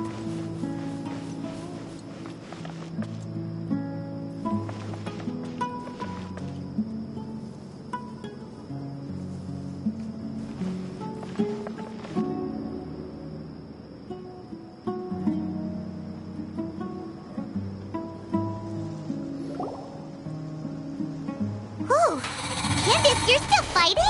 You've been out here dealing with these creatures the entire time? Yes. They just keep coming in waves. I've lost count of how many I've defeated. Before I realized it, even the sandstorm had stopped. Ah! Here comes another wave! Leave this round to us. I got interrupted earlier, but now I have something to take my anger out on. It's been quite a while since I've seen the flame mane in action. I'll leave these to you then. I'll be sure to put on a good show. Let's go!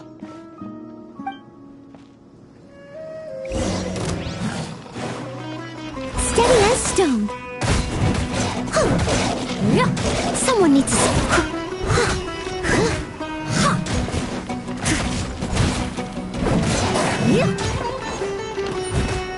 Feel the beat! Propagate!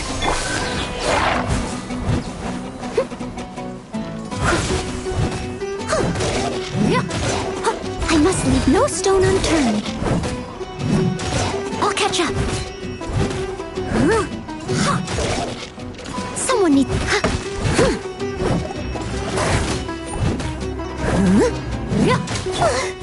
Here comes another wave! When are they ever gonna let up?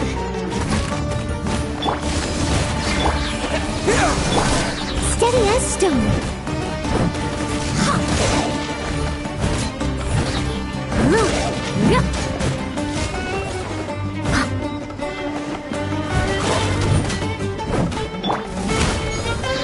Feel the beat! Propagate! Leave it all to me.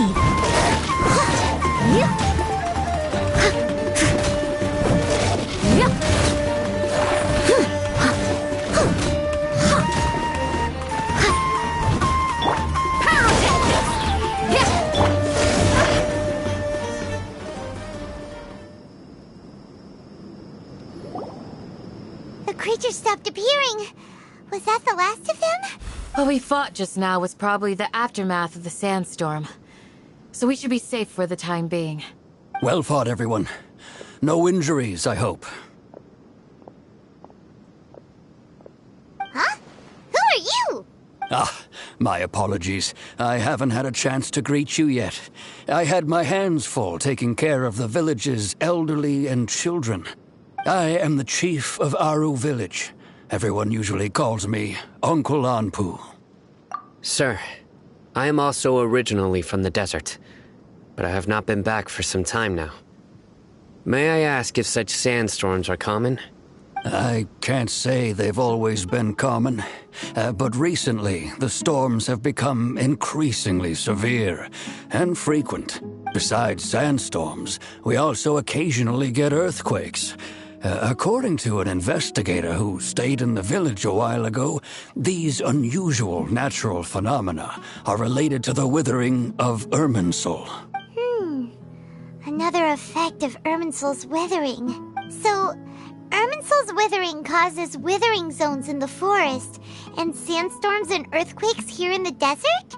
Everything in the natural world is inextricably connected to Irminsul. These regional symptoms can indeed be a reflection of Irminsul's present state. Everyone in Aru village needs to take good care of themselves.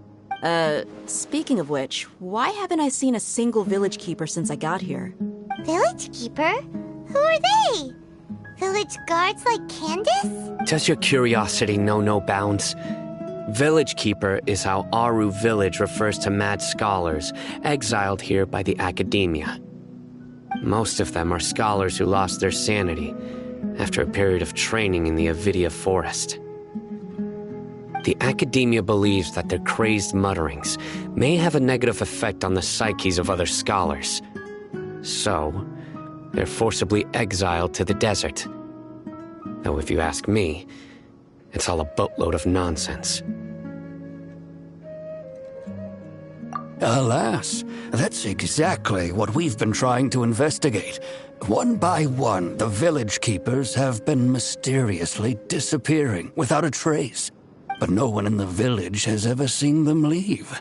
If you're planning to stay around the village for the next few days, I'd appreciate it if you could keep an eye out for them. I've had encounters with those people in the past. I'll see what I can do to help. The Matra are the ones responsible for their exile. Now that you're no longer with them, are you trying to alleviate your guilt and atone for your past sins? I'm fascinated by how you think. Mock me if you will, but if you are guilty, I will eliminate you, regardless of my position or identity. Oh, you're the former General Mahamatra. You must be an expert in these kinds of investigations. Thank you for your help. Is it because you're reminded of Hypatia? Oh, these poor scholars. First they lose their sanity, now this! We need to help get them back home, safe and sound. But, is it really a good idea to tag along with Sino? You seem like you really don't trust him. I'll be grateful for the assistance. No doubt you will do a better job than some of my former subordinates. Let's start by finding a spot to share what we know so far.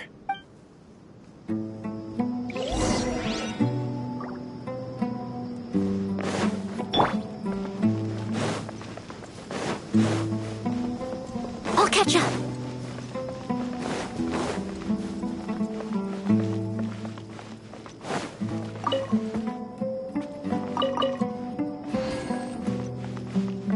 Someone needs assistance. Huh.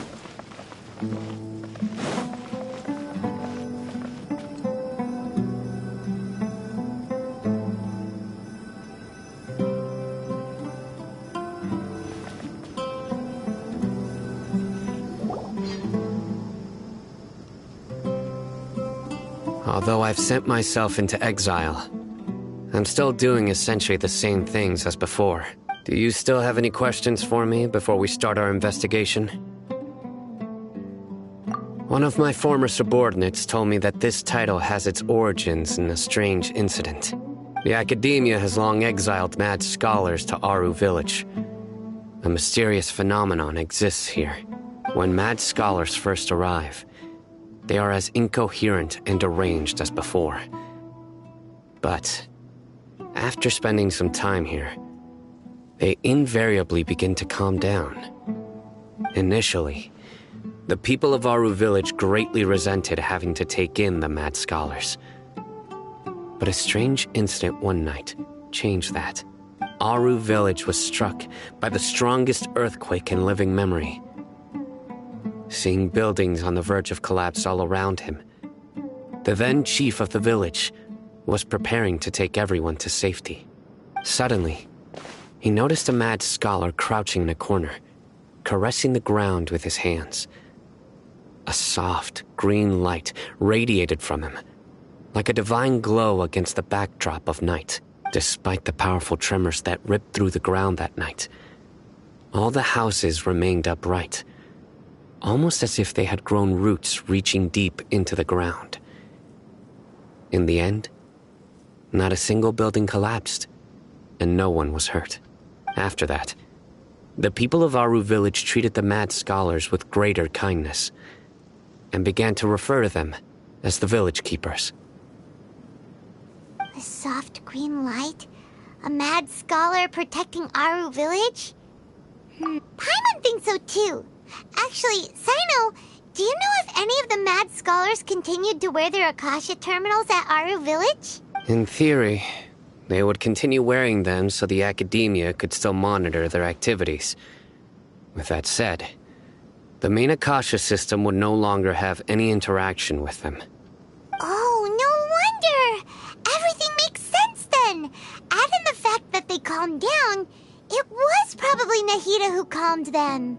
If you are able to draw a conclusion from this one story alone, then it appears you possess much more information than I do. So, what do you make of the story?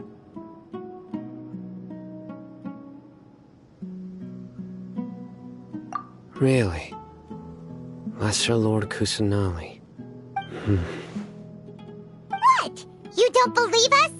Lesser Lord Kusanali was definitely using the Akasha to give her power to the Mad Scholar! No, it's not so much that I don't believe you. I'm just struck by your reasoning. Lesser Lord Kusanali, the current Dendro Archon. Is she really active in Sumeru? The Academia has always placed far greater importance on the late Greater Lord Rukkhadevata. They've more or less ignored Lesser Lord Kusanali, and I've never had any reason to doubt their views. In addition, I've never heard any stories about Lesser Lord Kusanali and her deeds. To me, she might as well have been a god that never existed. No way! Nahida definitely exists! She's a... How should Paimon put it? She's a good Archon who's kind and wise, even if she says weird stuff sometimes. I've spent many years interrogating criminals, so I can easily tell when someone is lying. Good! Then you should know that we're telling the truth. That look in your eyes. I've never seen that from a liar. You two really must have met Lesser Lord Kusanali. How can this be? To think, our Archon has been amongst us this entire time. Alright, now it's our turn to put our skills to good use for this investigation. But easier said than done, especially since we don't have any leads. Maybe we can start by knocking on some doors. Excuse me, are you here to help me find my grandpa? Huh? Who are you? By the sounds of it, a resident of this village. My name is Isak. You'll help me find my grandpa, right? Is your grandpa a mad scholar? Hey, don't say that. Grandpa is just Grandpa. Why do you have to call him that? It's not like he's a bad person or anything. The person you're referring to is not a local, yet you are. Why do you call him Grandpa? Grandpa is just Grandpa. He's my family. I heard everything you said to the village chief. Please, you gotta take me with you. I want to find my grandpa. I swear I'll help. I won't be a nuisance. Ah, so you're the one who was eavesdropping on us around the village chief's house. I was planning to go out and take care of whoever it was, but I had a vague feeling that they didn't harbor any ill intent. Whoa. Hatham wasn't kidding about Matra having sharp senses. Sino, he's just a kid. All he wants is to find his grandpa. Let's find a way to help him. Sorry. I was only listening in because I wanted to know where Grandpa went. Honest. If you don't believe me, you can ask Miss Candace. All right. But first, let's confirm the facts with Candace.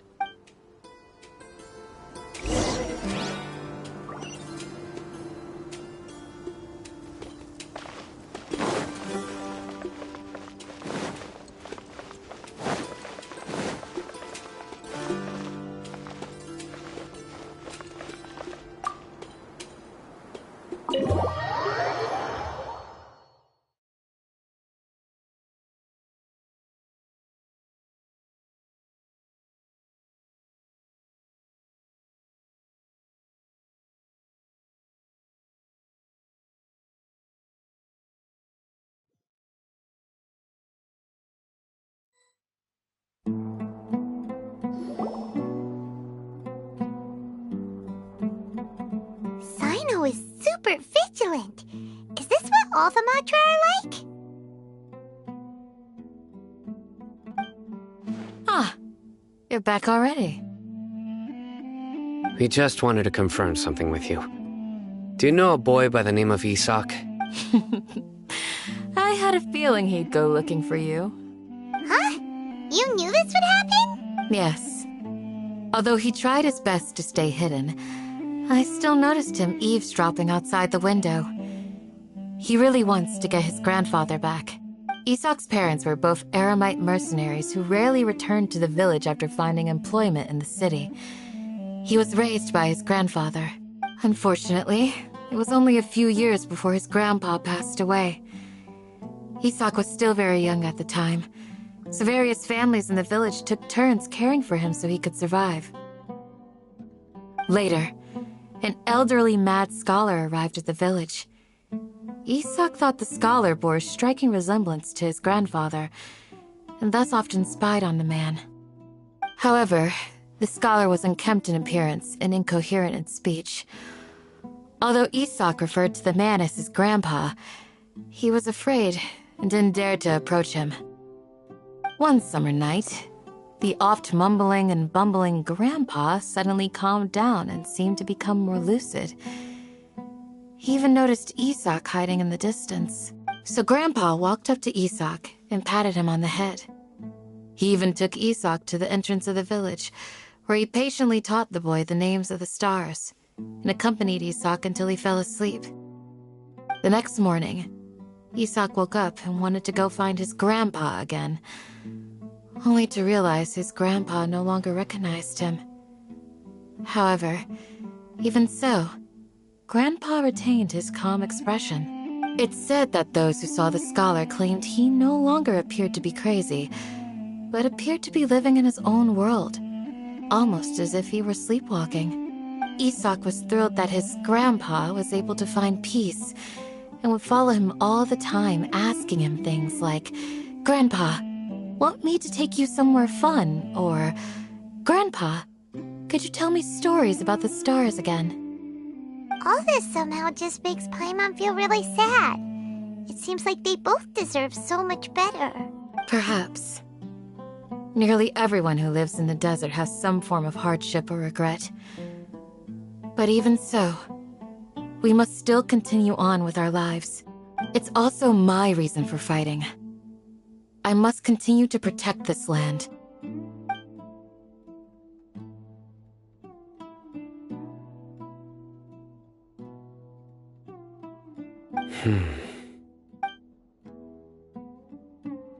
Maybe the people have always had a considerate god watching over them. Huh? What did you say, Sino? No, nothing. As long as Isak keeps his word and doesn't get in our way, we can take him along. Perhaps you are more compassionate than I gave you credit for. Please accept my thanks on Isak's behalf, Sino.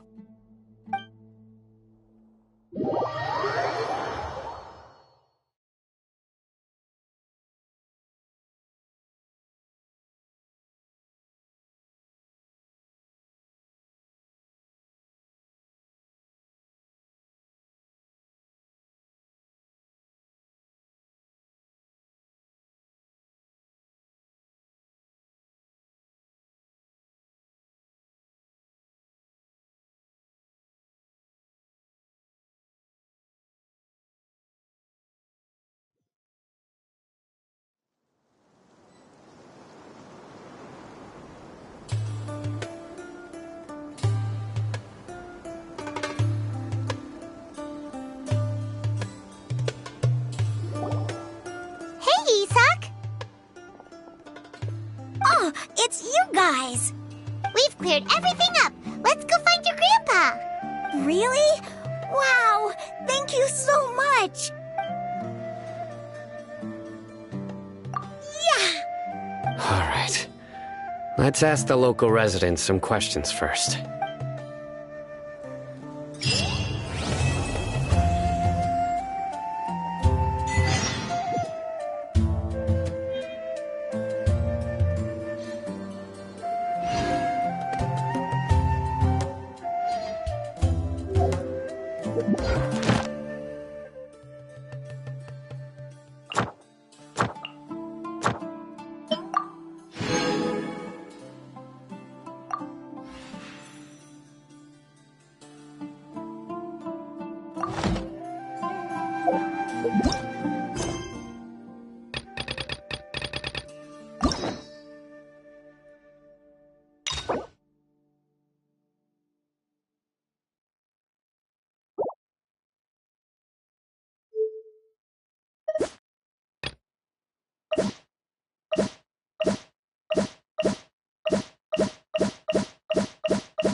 I'll catch up.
I missed a spot. Yeah. Right. I missed power cord.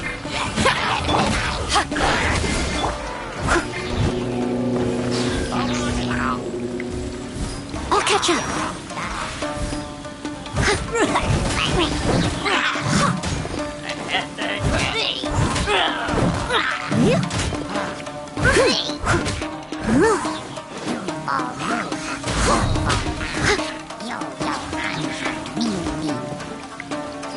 Leave it all to me.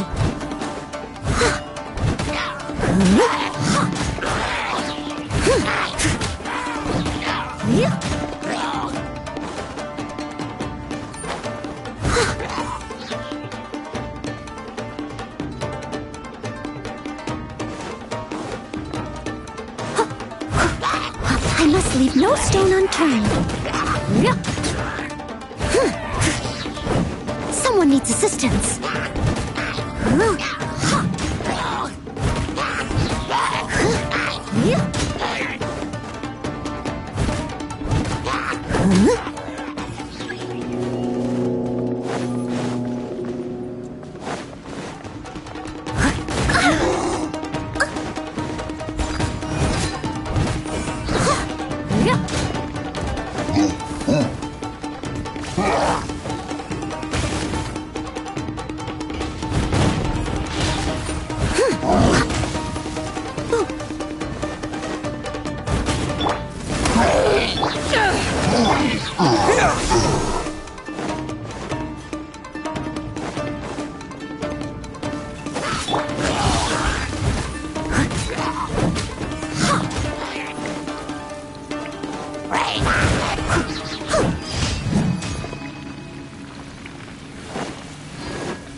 Someone needs assistance.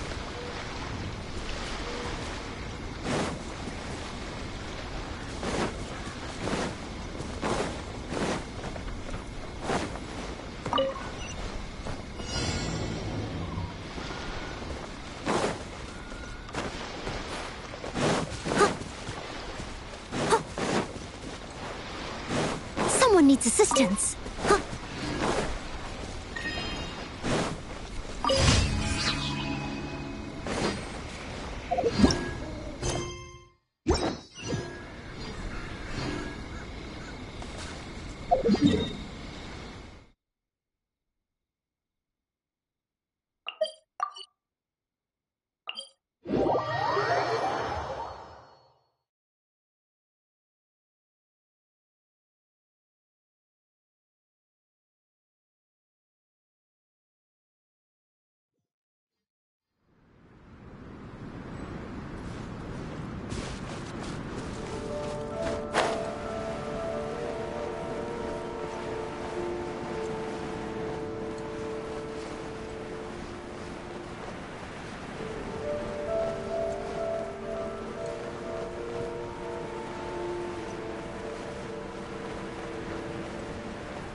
Steady as stone.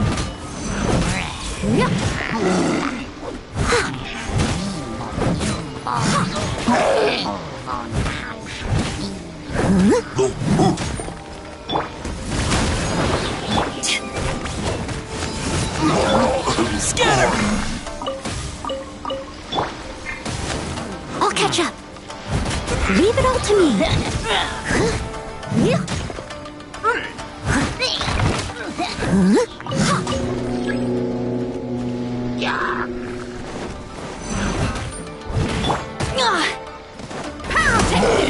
Feel the beat! Propagate! I must leave no stone unturned.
This realm is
If you ever have any...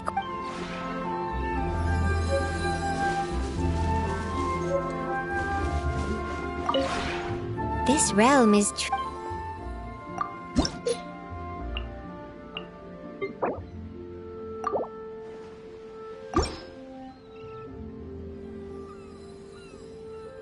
If you ever have...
Ad Astra Abyssosk. Thank you for completing today's commissions. Here is your reward.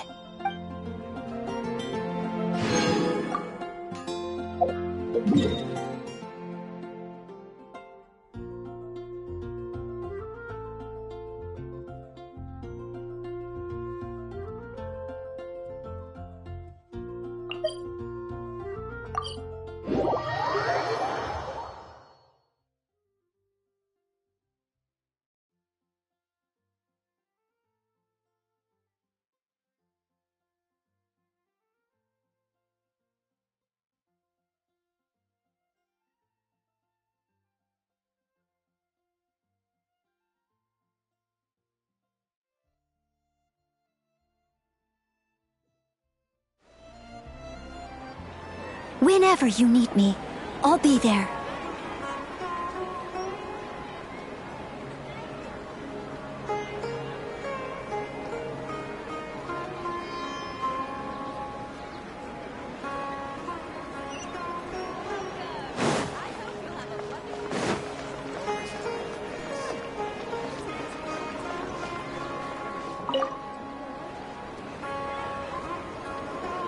Traveler, you've come at a good time.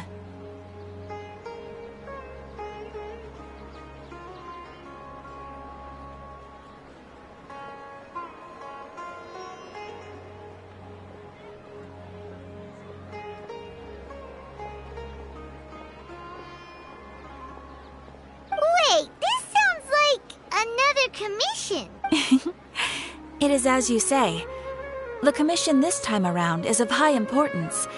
It pertains to the safety of the Avidia Forest's inhabitants. Huh?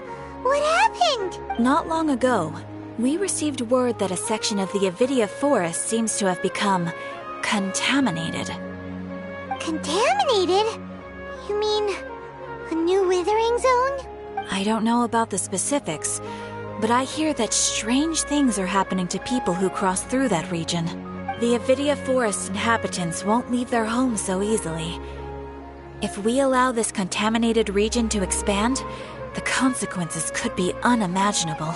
That's why I want to ask you to investigate the situation. Even if all you can do is stop the contamination from spreading, that will still save many people. This is forest business. Maybe Tainari will know something. Let's go find him.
You've been, Tainari?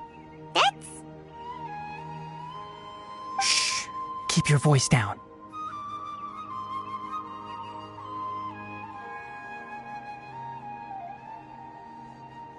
Tainari, everything's spinning. Am I going to die? Tell Mom that I should have listened to her. And tell Suna that I'm sorry for breaking her toy. I didn't tell her because I was scared that she wouldn't play with me anymore. Tainari, I heard that people turn into birds after they die. Is that true? I feel like I'm getting lighter.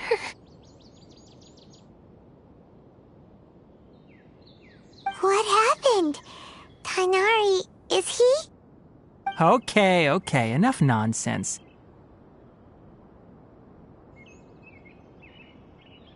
You just have a small fever. Take your medication and rest. You'll be bouncing off the walls in no time. Really?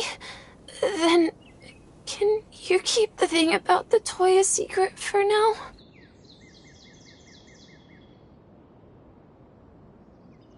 No can do.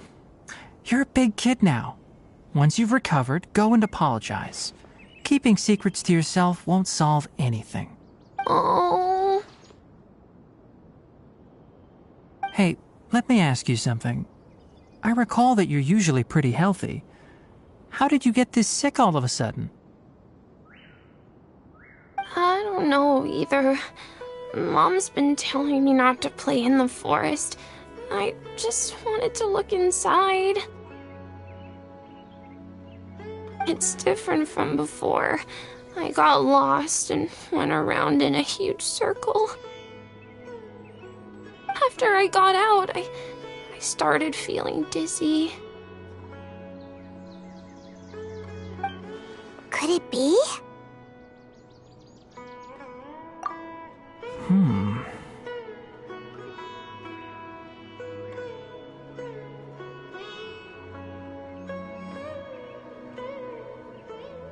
So that's how this whole mess happened. Anyway, go rest. No running around until I say so, got it? Traveler, Paimon, let's step out for now.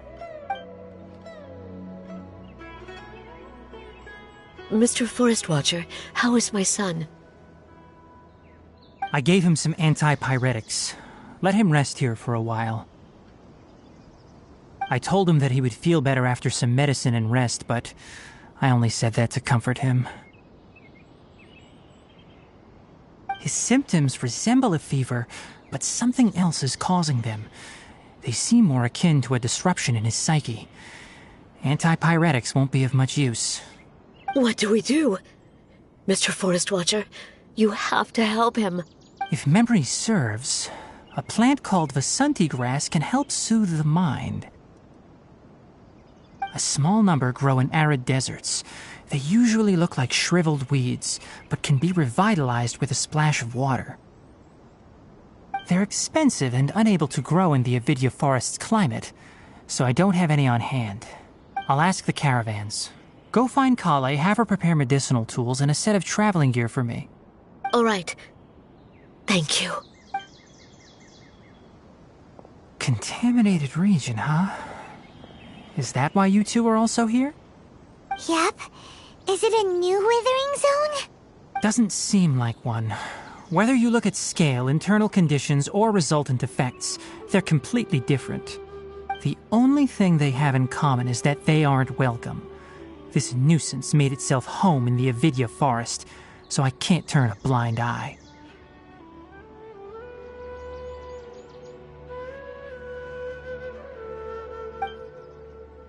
We feel the same way.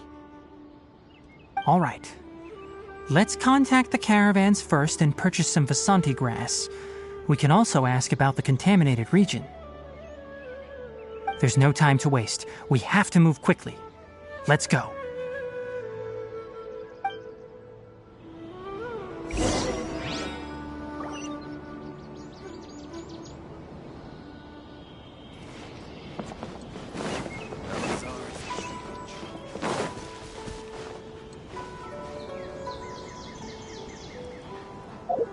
Recent catch.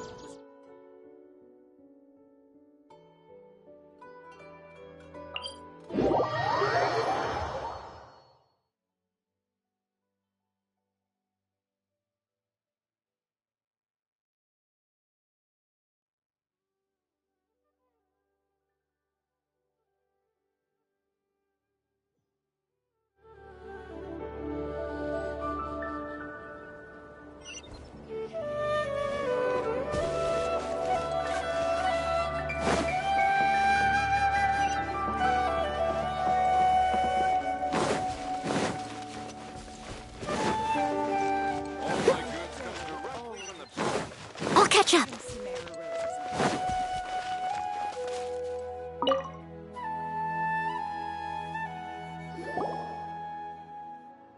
Excuse me, I'd like to purchase some Vasanti grass. Do you have any? I'm sorry, Mr. Forest Watcher, but we've been closed for the past few days. Closed? Now that's odd. It's my first time hearing you say something like that.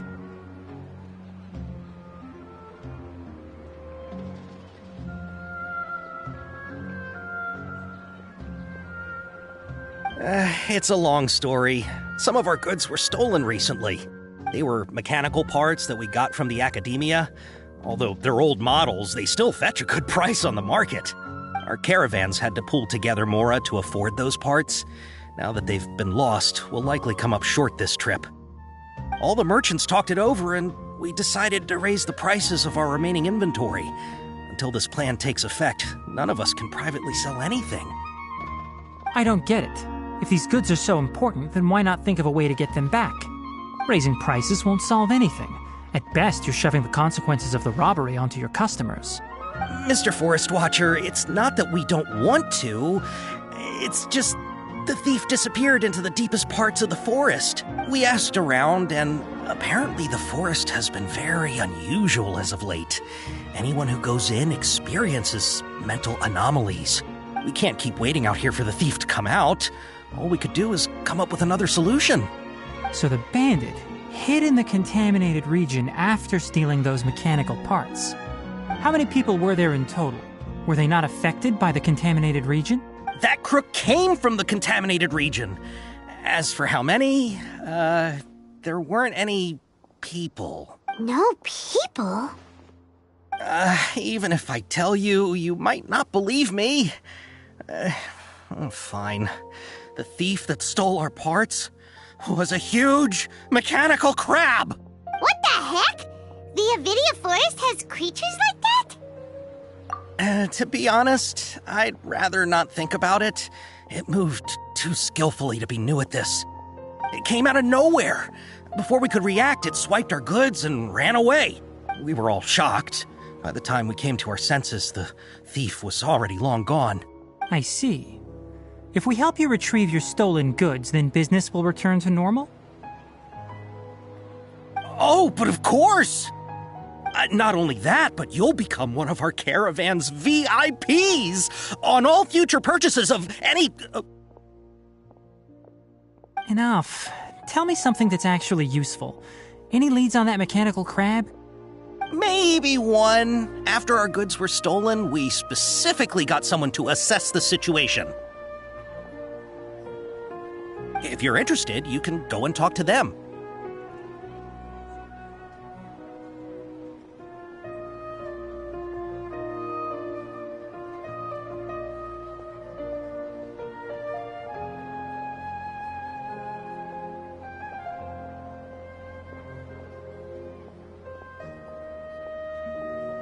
All right, we'll go and have a word.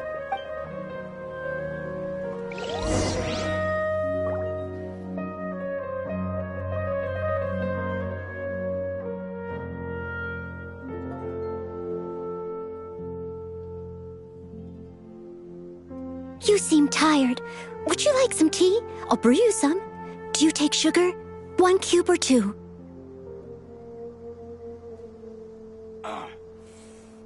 It's hurting again.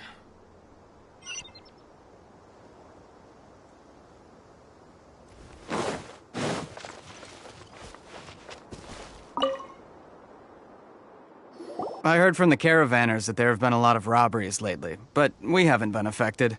We don't normally see the mechanical crab, and it doesn't disturb our daily lives. It only shows up when the caravans are here, and it runs back to the contaminated region after it's done making a mess. You haven't tried capturing it? We have, but it's too agile and fast. However, we did unexpectedly learn something the last time we tried to capture it. It apparently lives in the deepest part of the forest, so instead of immediately moving its spoils, it first hides them nearby. Once its stash grows large enough, it moves everything in one go. You'll have to move fast if you want those goods back.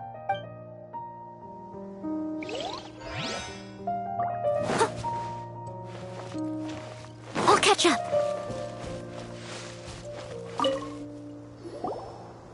That mechanical crab is fast, strong, and a pain to deal with. 10 of us might not even be able to take that thing head on.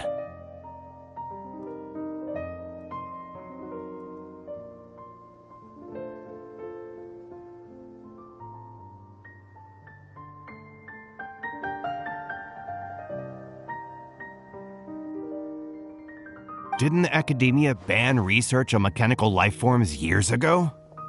Where did that thing come from? Our salaries even got slashed because of it. Who would have thought that that robber wasn't a human, but a mechanical crab? This is rough.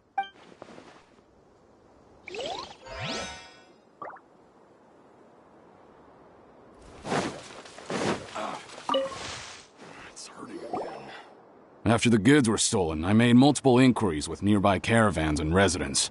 It turns out that many others have also been robbed by that crooked crab. However, the crab only seems to be interested in machinery. It doesn't even bat an eye at other valuables. A caravan carrying a large amount of Mora had an uneventful trip, but another caravan had a child whose metal toy was taken. Whatever the case, that thing is a scourge. We'll eventually think of a way to get rid of it.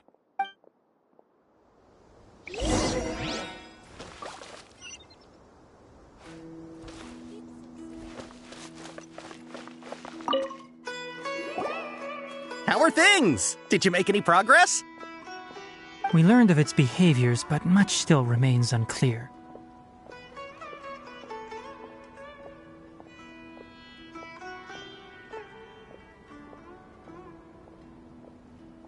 Assuming normal operational status, mechanical constructs generally act according to their given commands.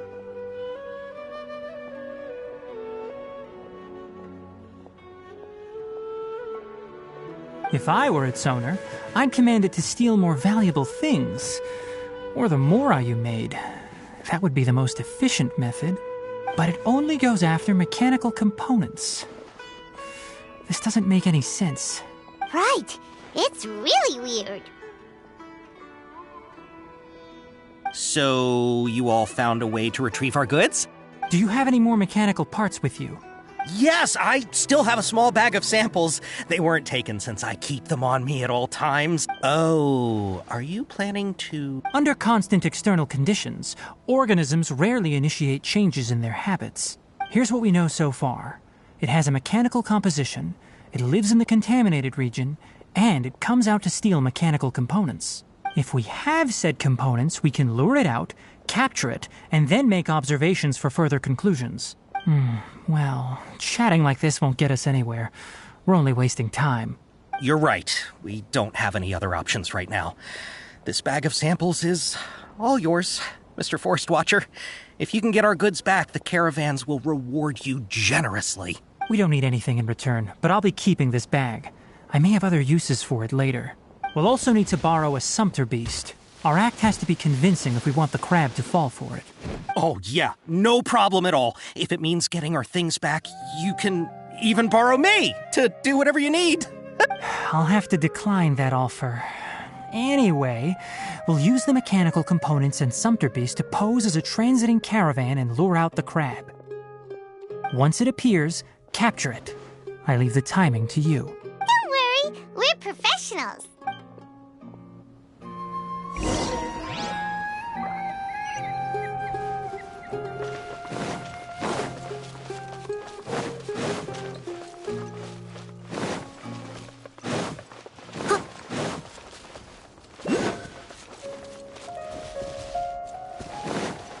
Someone needs assistance.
catch up. Someone needs assistance. I'll catch up.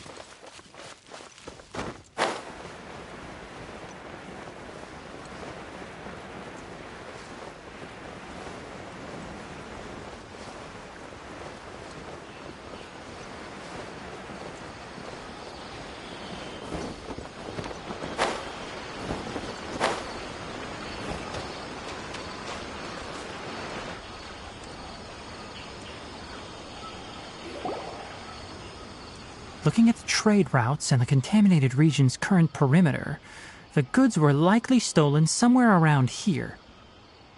Then let's get to it. We'll definitely capture that criminal crab. Okay, we'll start from here and have the Sumpter Beast with the components on board lead the way. This Sumpter Beast isn't familiar with us yet, so be calm and take your time with it. The Sumpter Beast went ahead. Let's keep up with it.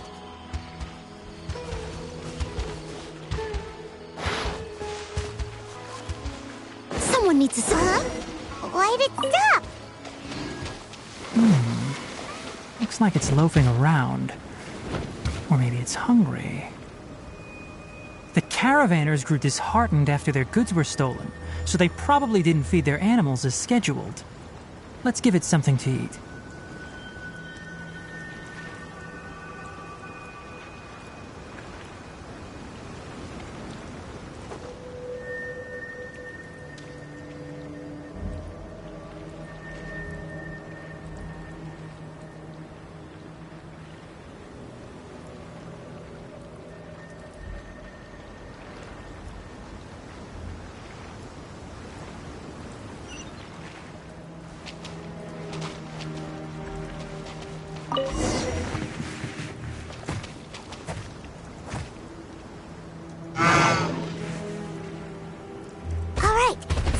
Again. I'll catch up.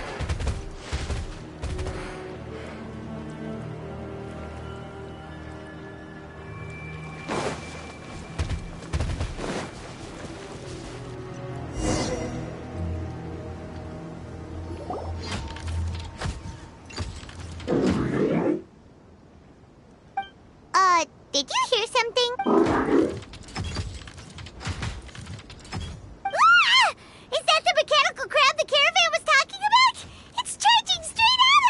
It looks strong. Be careful. Someone needs assistance. Leave it all to me.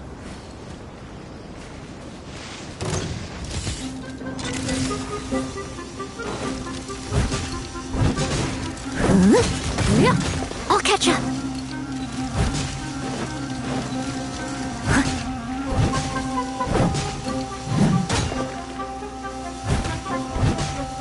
Steady as stone.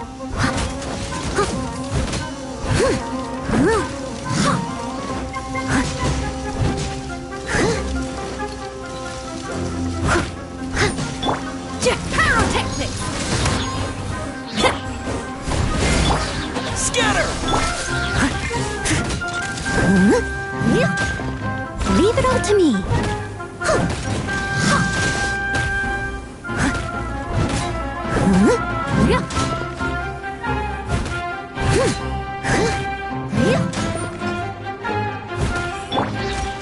Feel the beat!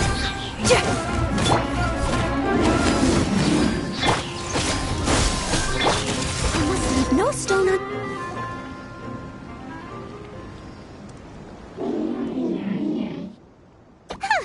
Just try to escape this time, you naughty caravan robbing crab! Hey, playing dumb won't save you. Spill it! Why are you stealing so many mechanical parts? It doesn't seem capable of comprehending complex questions. Keep an eye on it. I'll search around the area for the caravan's goods. I don't know why you're stealing mechanical parts, but they don't belong to you. Stolen items must be returned to their rightful owners. Any objections? You came from the depths of the contaminated region, right? How about you help us with something? If you take us there, I'll give you some mechanical parts as a reward. It reacted! We can't be certain yet. Its excitement may be a simple programmed response upon seeing mechanical components. Okay, so you want the crowd to lead us into the contaminated region? That's right. The contaminated region has a large and currently expanding perimeter, so it would be difficult to conduct a thorough search. If we charge straight in, we'll get lost like headless pigeons. Also, our new friend here seems to be full of secrets. I've been studying this contaminated region recently, and I have a hypothesis of my own. So to be absolutely safe, it would be best to have a guide lead the way. Paimon gets it now. Does the scuttler understand what you're saying? It doesn't have to, as long as it isn't hostile towards us. I gave it some components that it will definitely take back to the contaminated region. So long as it doesn't attack us, we can simply follow along. It seems to be really happy. Listen to me. Wait for us here. No running off. We'll be back soon. If you're still here when we return, I'll give you another mechanical part as a reward. Understood?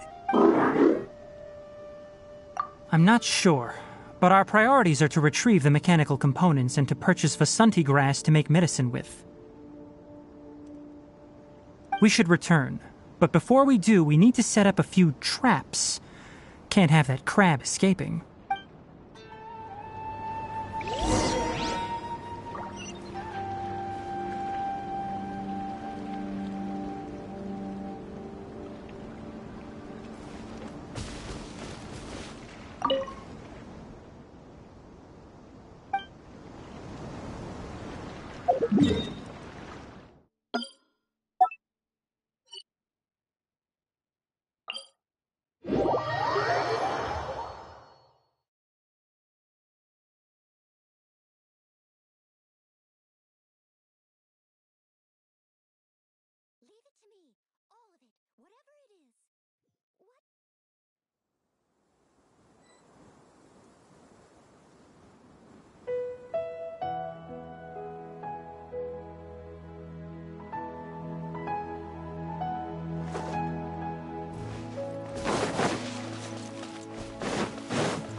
Oh!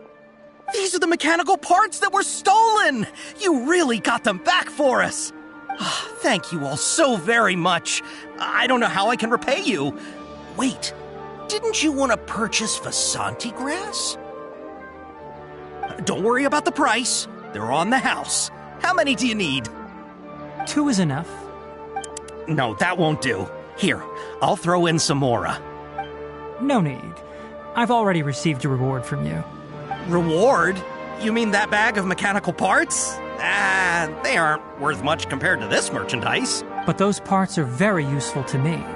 Just like the Vasanti grass, I retrieved the things you needed, and you gave me what I needed in return. We're even. Oh, and before we go, just a reminder, the forest has an intricate and biodiverse ecosystem. Even if there were no mechanical crabs, other dangers are still present. Take caution on this route. Noted. Thank you all ever so much. Let's return to the village. The earlier we can give the child medicine, the sooner he'll start feeling better.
Master, I prepared the pharmaceutical equipment. Do you need me to help grind the medicine? No need. A precise dosage is required this time, so I'll do it myself. Oh, okay. But once I'm done, you can deliver the medication to the child. He gets a little nervous when I'm around for too long. I don't think he finds me very approachable. I'll go prepare the medication. Traveler, give me a hand.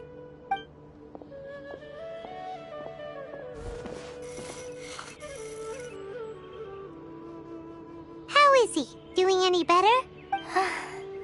I feel like he's doing a lot better, and his temperature is returning to normal. That's wonderful! Oh yeah, he asked me to tell you that Suna came by earlier, and he told her everything about the toy. Suna didn't get mad, so he wanted to thank you. Can I ask what happened? It's nothing. Did you prepare the traveling gear I asked you to? Of course I did! Are you going somewhere far away? Yes, we're going to the contaminated region. Judging by its size, we will likely have to stay overnight. I'm leaving everything to you while I'm gone. Huh? But I can't even begin to compare to you. Many things are learned by doing. And once they've been done, you'll realize they weren't as difficult as you once thought they were. Deal with problems as you yourself see fit. You don't have to emulate me. That's right! You'll do great, Kale. All right, then I'll do my best. Master, Traveler, Paimon, take care of yourselves. We'll be all right. You'll understand the reason for this excursion once we arrive at the contaminated region. You put too much confidence in me. Anyway, like you said, things will likely be uneventful. Let's return and find that crab.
We're here. This should be... Huh? Where's the crab? Did it secretly scuttle away?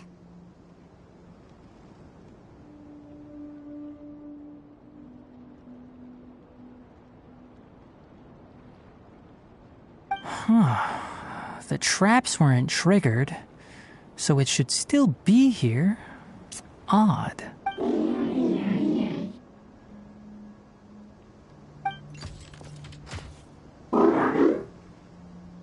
You honored our agreement and waited here until we returned. As such, I'll hold up my end and give you another mechanical part. Keep it safe. I'm not giving you another one if you lose it.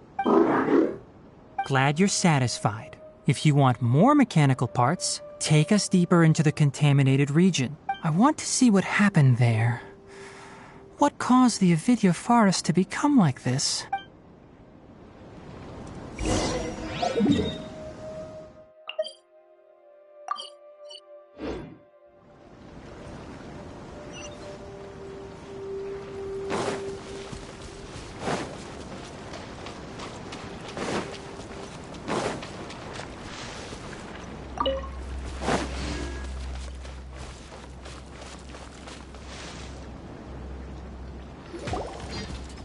So this is the contaminated region that everyone's been talking about. Oh, it definitely looks different from normal. It's like really creepy and suffocating. Do you feel unwell at all? Good. It's as I predicted. Elemental power confers a degree of resistance against the contaminated region's influence. How do you know that? I haven't entered the contaminated region for a proper investigation, but I've conducted quite a few controlled experiments. My observations during our time here have all but confirmed my hypothesis. Look at these flowers. How are they different from normal? This flower species is formally known as the Sumeru rose, but it is also known as the ley line lodestar. They're sensitive to ley lines and emit varying amounts of light in response. Excessive brightness indicates a dangerous level of ley line activity in the surrounding area. From the looks of things, the ley lines around here are already out of control. You're saying the contamination here is coming from ley lines? I can't confirm that right now, but I think that is the case. Let's take another look around and see if we can discover more clues.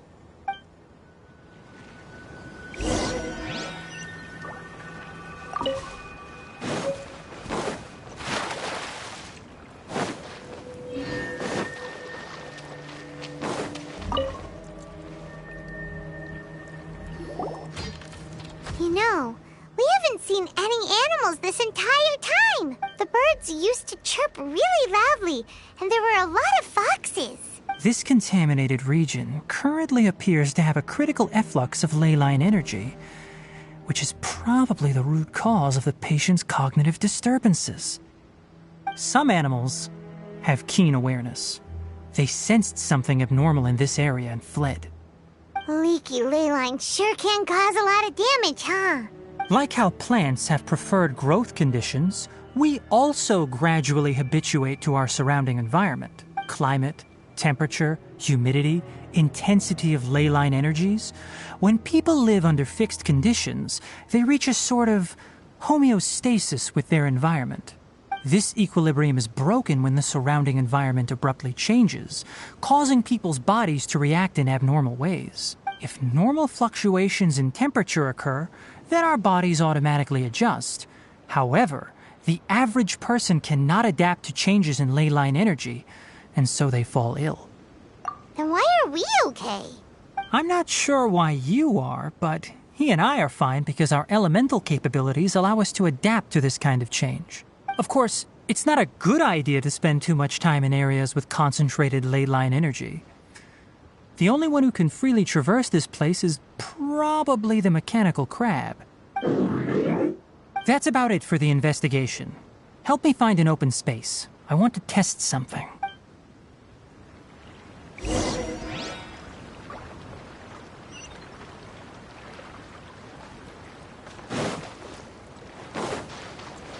I'll catch up.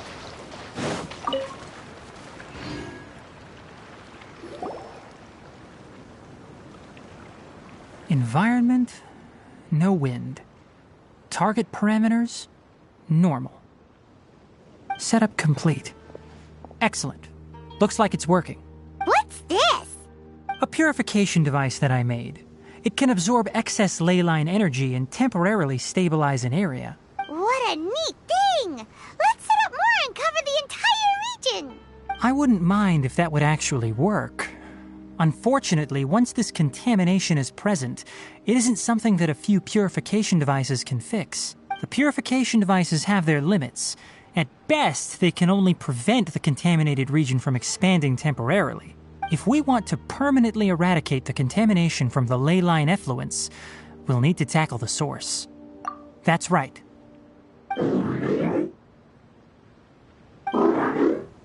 Huh? The mechanical crab is acting a little strange. Something's approaching. So that's it. Now that the ley line energy has stabilized, the monsters that had left are starting to return. Get rid of them quickly. Don't let them get close to the purification device.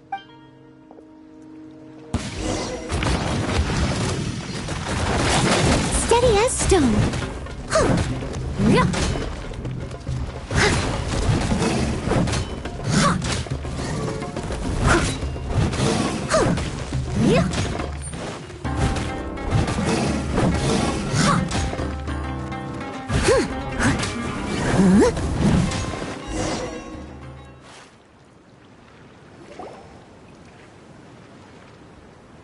Whew. That's all of them.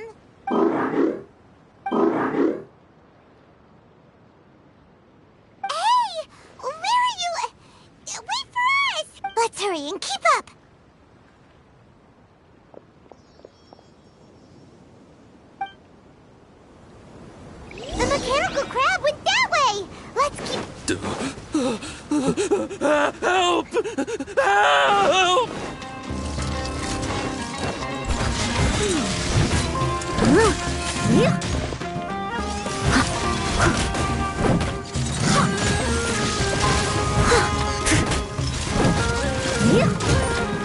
Power cord!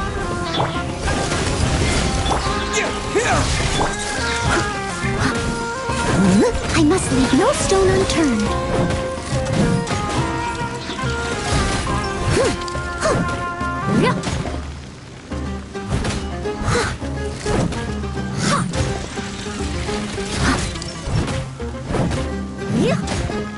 Pyrotechnics! Propagate!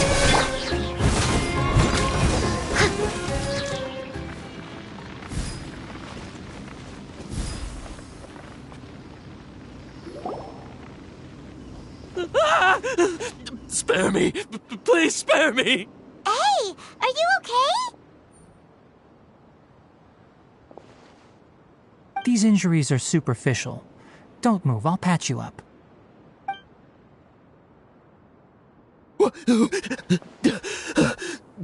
Who are you all? What happened to those mechanical monsters? Don't worry, we took care of them. Oh, good. That's, good. It's a monster! Hurry, attack it! How do we explain this? Krabby here isn't a bad guy. It heard you shouting for help and brought us here to rescue you. It's faking it. It has to be. Maybe it's gonna partner up with the other mechanical monsters and kill me. Do you know what's inside the forest? It's all crawling with mechanical freaks. I just came here to pick herbs, but I accidentally went into the contaminated region and almost died. I gotta get out of here. Yes. I have to escape. Be careful. These mechanical life forms are up to no good. It'd be best if you stayed far, far away from them. No wonder the Academia wanted to completely ban the existence of mechanical life forms. Those things should be annihilated. Are you okay?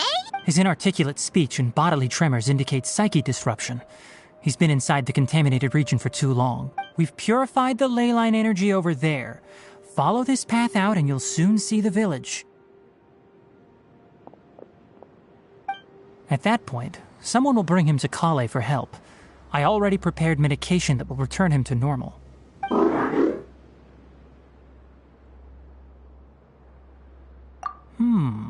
So you think you did a good job and want a part as your reward? It's so hard to understand. All right, regardless of what you're thinking, you did some real good this time. That's why I'll give you another mechanical part. Need any help with it? Guess not. Well, make sure to hang on to it. What was going through your owner's mind when he made you, I wonder?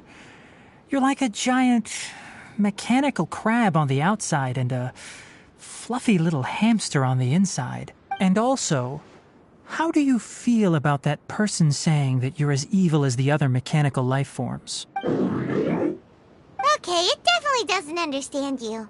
It seems like it possesses limited understanding only towards matters related to mechanical components. Help others to get parts. That's probably its thought process. As for why its owner is collecting so many components, I'm not sure.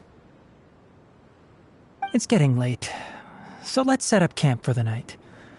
We'll explore further tomorrow, after a night's rest.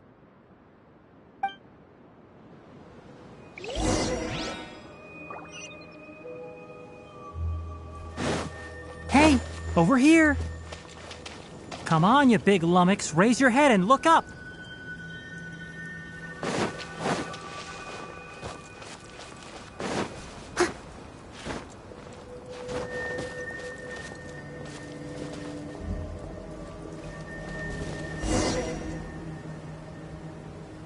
Let's set up camp here.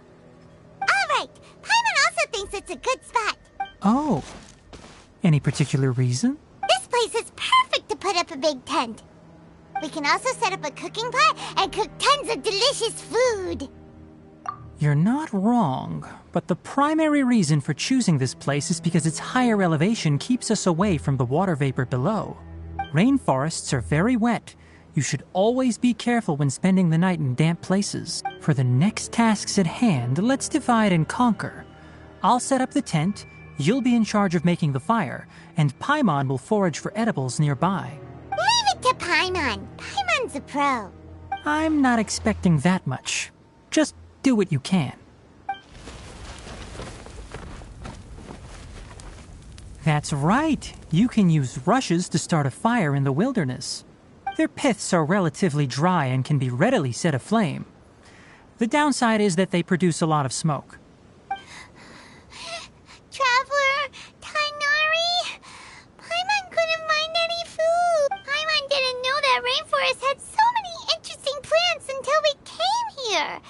They were all sort of weird-looking mushrooms, but Paimon didn't know which ones were edible. Paimon also saw wild berries on the ground, and Paimon was gonna fly over and pick them up, but the dead leaves on top suddenly started moving. It freaked Paimon out. Those were probably dead leaf butterflies. They camouflage as dead leaves to evade predators. My guess is that they mistook you for a bird when you flew over, so they fled. Little did they know that you were more scared than they were. Never mind. The tent's up, so you two go rest. I'll forage for food. Oh, you found some already. Hey! Paimon understands it this time. It wants mechanical parts again. Sorry, no part this time. That task wasn't important enough. If every little thing resulted in a reward, then it might start to take advantage of the system. I'll note little things like this and give a cumulative reward at a later time. That is one reason. It looks really sad. After some further thought, it might come up with some weird misunderstanding if I don't give it something. All right, here's another for you. I'm off to prepare dinner. We'll take shifts on lookout duty tonight. You two can sleep first. I'll wake you up later. We need lookouts? Yes. Even though most animals fled because of the ley lines, we can't completely let down our guard. It's settled then. I'll set up some pest-repelling devices so poisonous insects don't come crawling into the tent. Have a good night. Not too good, though.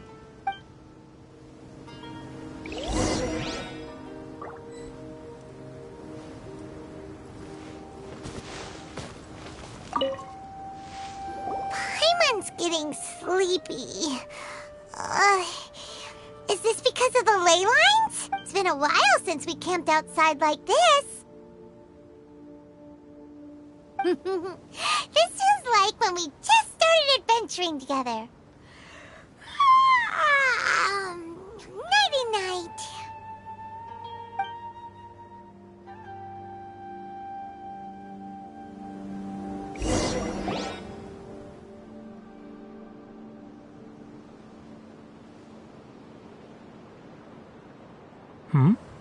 You're awake earlier than I expected.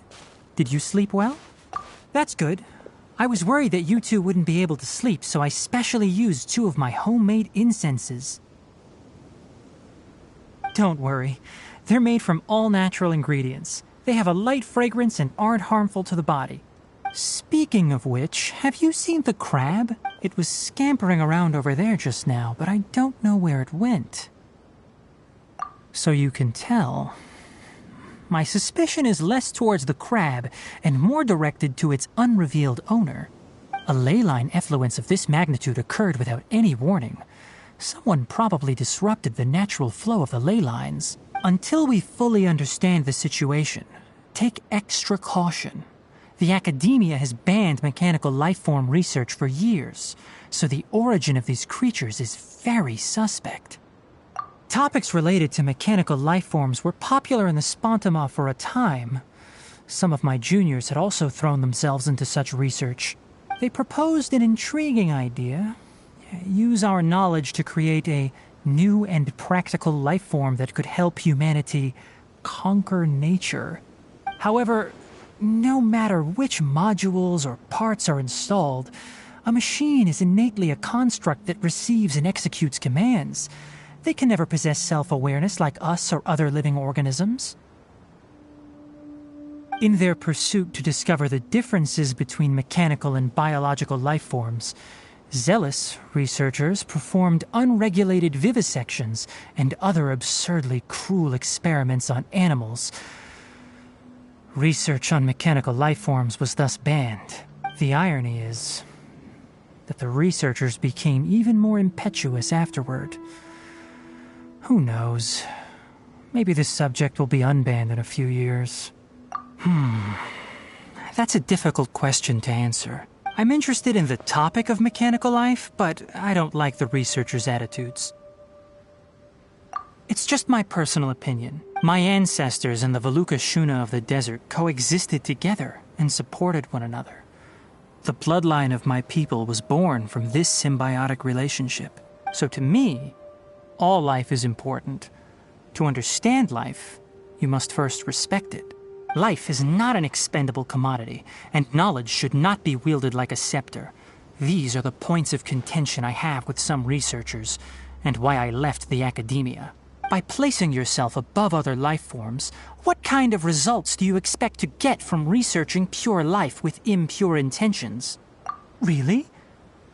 Well, I'm glad to hear it.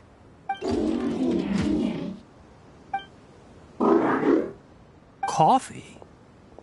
Did you prepare this for us? All right. Seeing that you're working so hard to help out, I'll give you another part. You're not planning on using it. Many of your own parts are critically degraded, and you're running low on power. All right. Suit yourself. Oh, and thanks for the coffee, but I'm about to go to sleep. Leave it with him. The night watch is yours. Stay safe.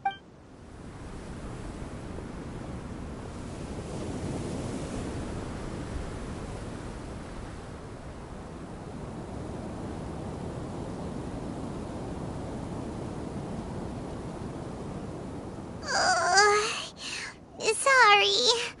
Paimon slept through the entire night. Really? You're not mad? Don't worry. Paimon will be sure to stay awake next time. Good morning, Traveler and Paimon. Quick question. Do you feel off at all? Me too. The farther in we go, the closer we get to the source of the ley line effluence. We'll be heading out earlier today. I'll take down the tent. Is there something we can do? Extinguish our fire so we don't set the entire forest aflame. Also, retrieve the pest-repelling devices from last night. We don't want to affect the ecosystem here. Got it! Paimon will take care of the fire. All right. Let's meet back here later.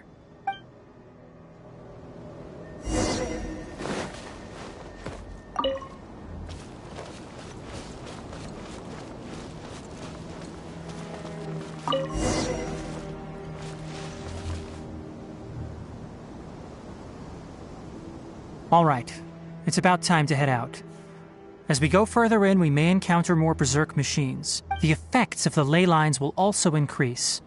If you're struggling, it would be wise to avoid conflict. Try to conserve as much energy as possible until we reach the source of the contamination.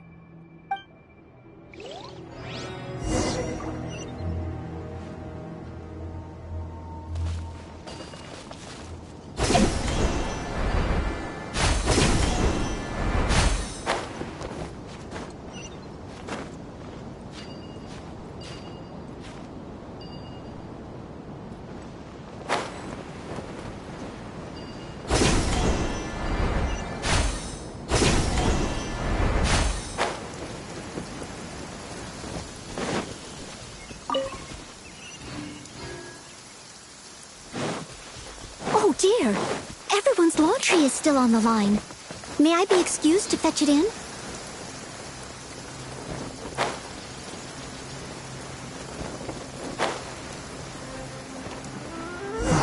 As I thought, the closer we get to the contamination source, the more mechanical monsters that appear. Leave it all to me.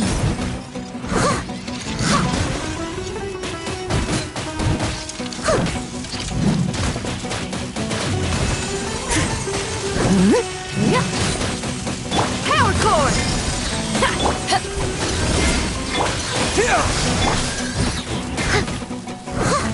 I must leave no stone unturned.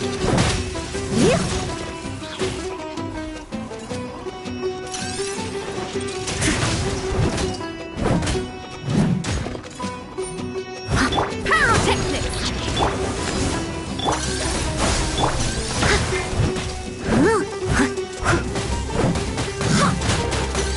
Leave it all to me.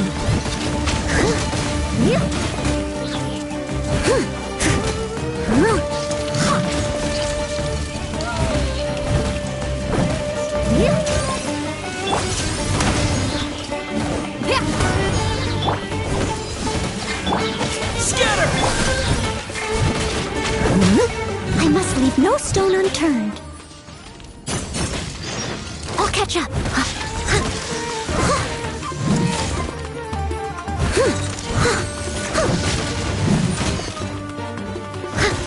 Deal with me!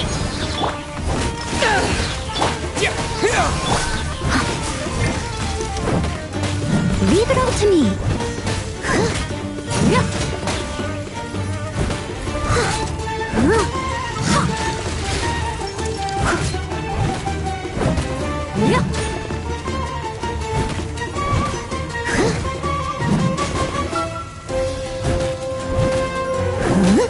Steady as stone.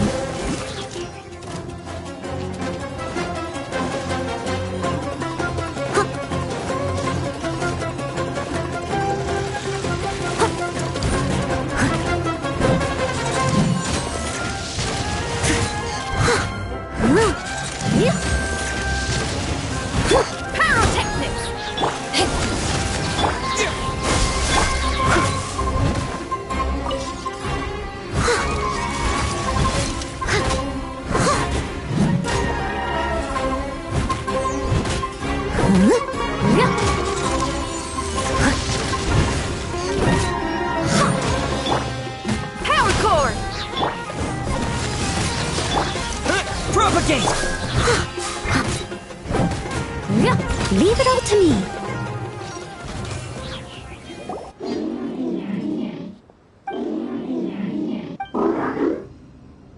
It stepped here!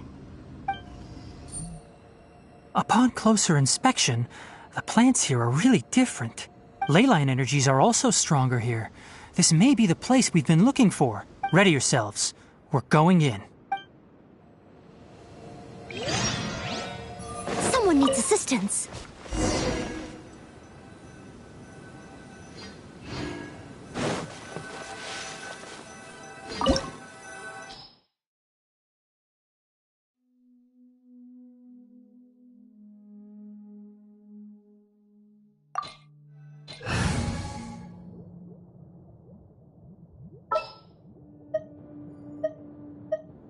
May knowledge guide you.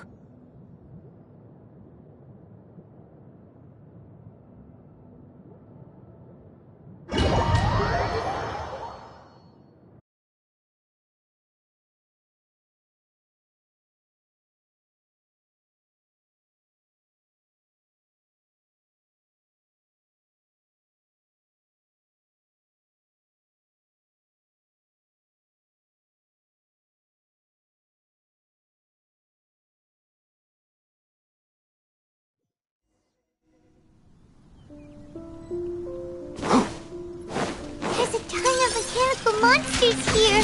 They made this place their lair. Looks like there's no way to sneak by. Let's take care of them quickly. See? Ha! Keep up! Ha! Ha!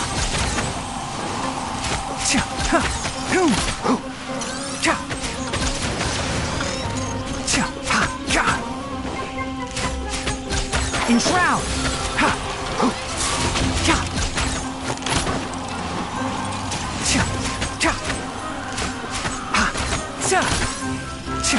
Keep up!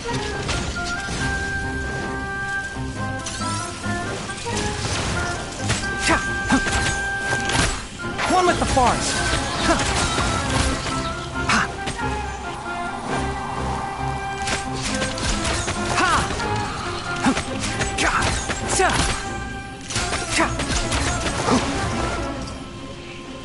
Can't see?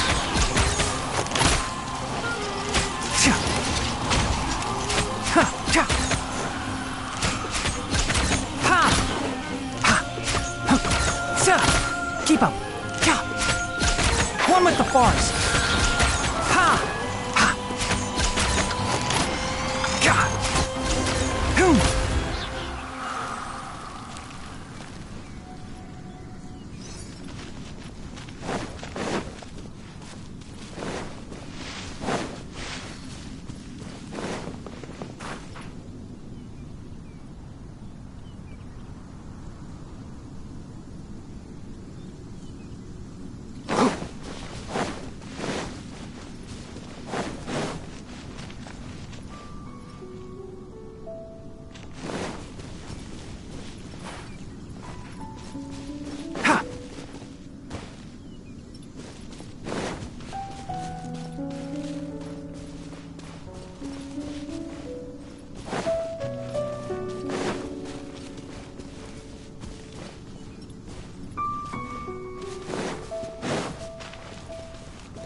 What is this? Leyline energy is spilling out from here. This device, it's extracting energy from the ley lines without end. Who in the world would do this without considering the consequences? The ley lines won't be able to repair themselves if their flow is perpetually disrupted like this. That's terrible! We have to stop it! Let Paimon see. Paimon doesn't see controls anywhere! Standing here is equivalent to being directly showered in ley line energy, which may cause irreversible damage to your body. Take Paimon and get out of here. I'll see if I can find a way to turn this thing off. But you're also vulnerable to the ley lines, right? We're staying. We can't leave you here by yourself. Then let's look for it together. If there is no control unit here, then there must be a trapdoor somewhere.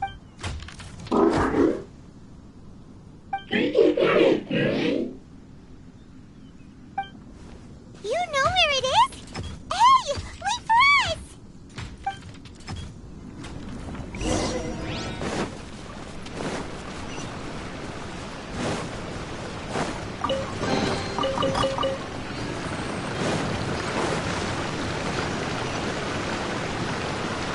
What's this? It'll only show up if you step on it? Be careful and watch your step.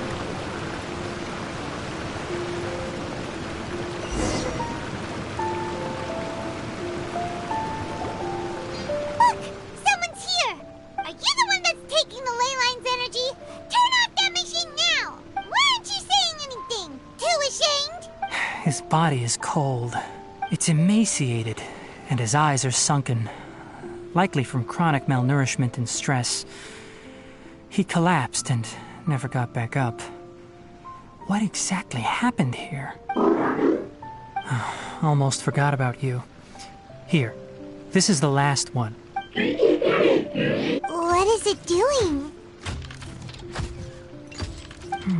I'm not sure.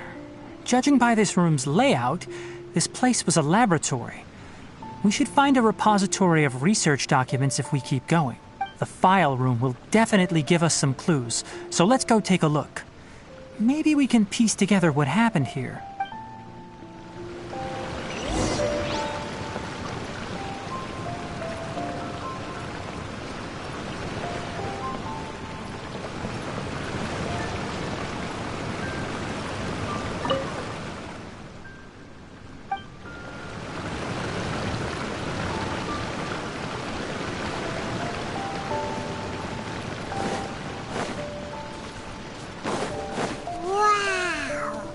It's huge in here!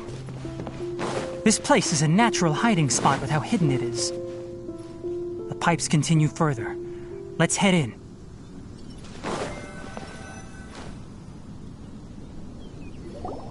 Did you two find anything?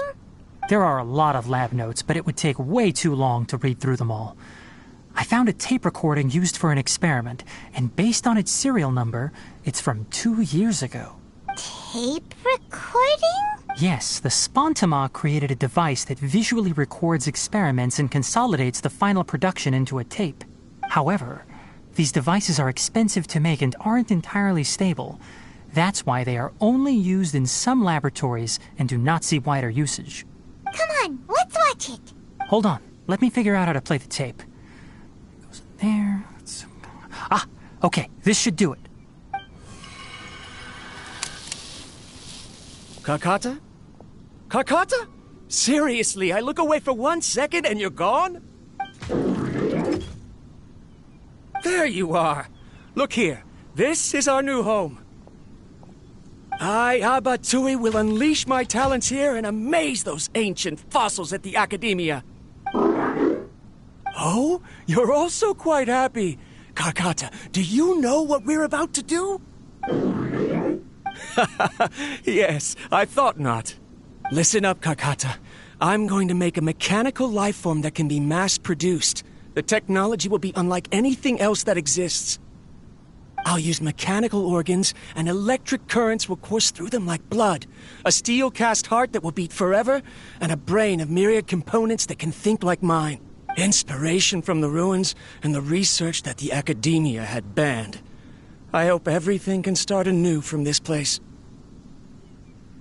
When you can understand our language and live among us, you will no longer be a boring machine, but a truly living being. It's fine. You will understand. One day, you will understand me. Karkata is the mechanical crab, right? And that researcher named Abatui said he wanted to prove something to the Academia? I remember now. I had a junior researcher named Abatui. He was expelled from the Academia for researching mechanical life forms. Junior researcher? Yeah? What's wrong? Nothing. Paimon was just wondering, doesn't Abatui look older than you? He is, but academic progression isn't tied to age. I finished my studies a while ago, so subsequent students generally considered me as their senior. Oh. Of course, age can be an issue. For a while, people always dragged me into pictures. I felt like some kind of animal on display. That isn't important. Let's go and see if we can find other tape recordings.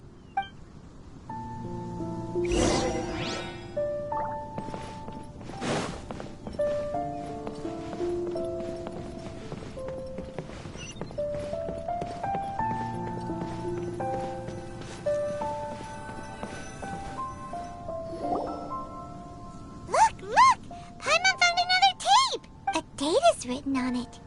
Let Paimon see.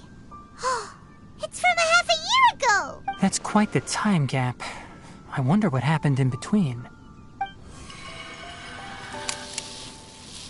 It's rare that you malfunction because of an operational error.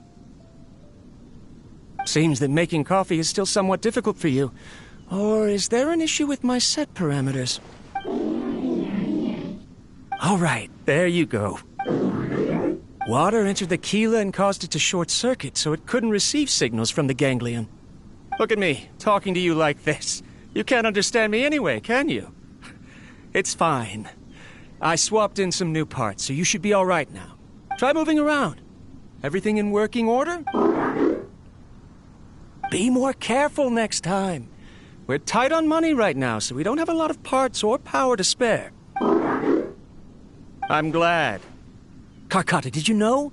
Yesterday, I dreamed that you could talk. Aren't the bunch at the Academia always saying things like, mechanical intelligence is just an extension of statistics? They were blown away when they saw us talking with each other. Too bad it was just a dream.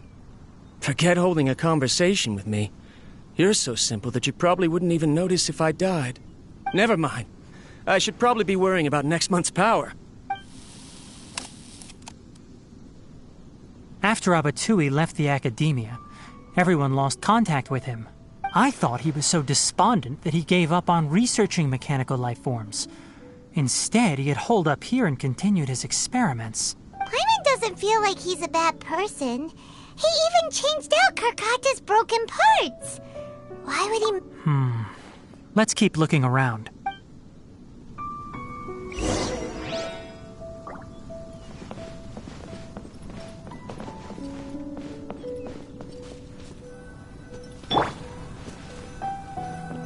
Scatter!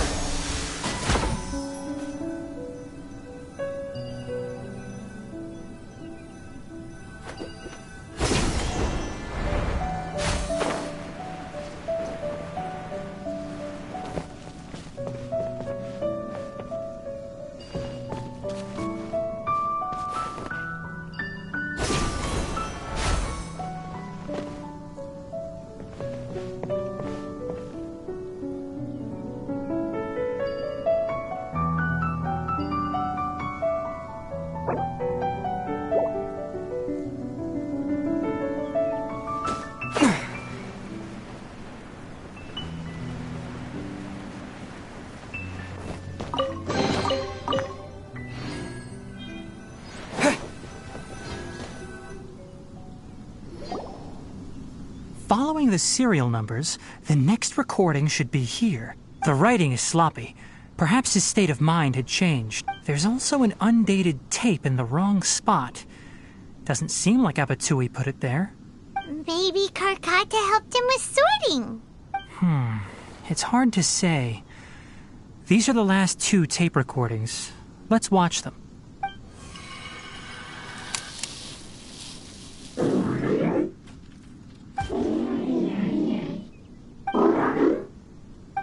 Sorry, Karkata. I was just thinking about something. Today might become a special day. In my recent experiments, I successfully gave you a living being's instincts. When you're low on power, or if one of your parts is damaged, you will prioritize your survival command and proactively recharge or replace your parts. That is a very dangerous thing. And today, I did something even more dangerous. I've officially activated the 3rd generation ley line extractor. The ley lines will serve as our power source from now on. Conducting research on mechanical life forms requires a large amount of power. Even if I scrimped and saved, the more I have wouldn't last for long. I'm also getting tired, Karkata. I don't know what's driving me to continue with this research anymore. They say that even if it simulates the operation of a living creature's organs, a machine is still an ice-cold tool. I want to prove them wrong.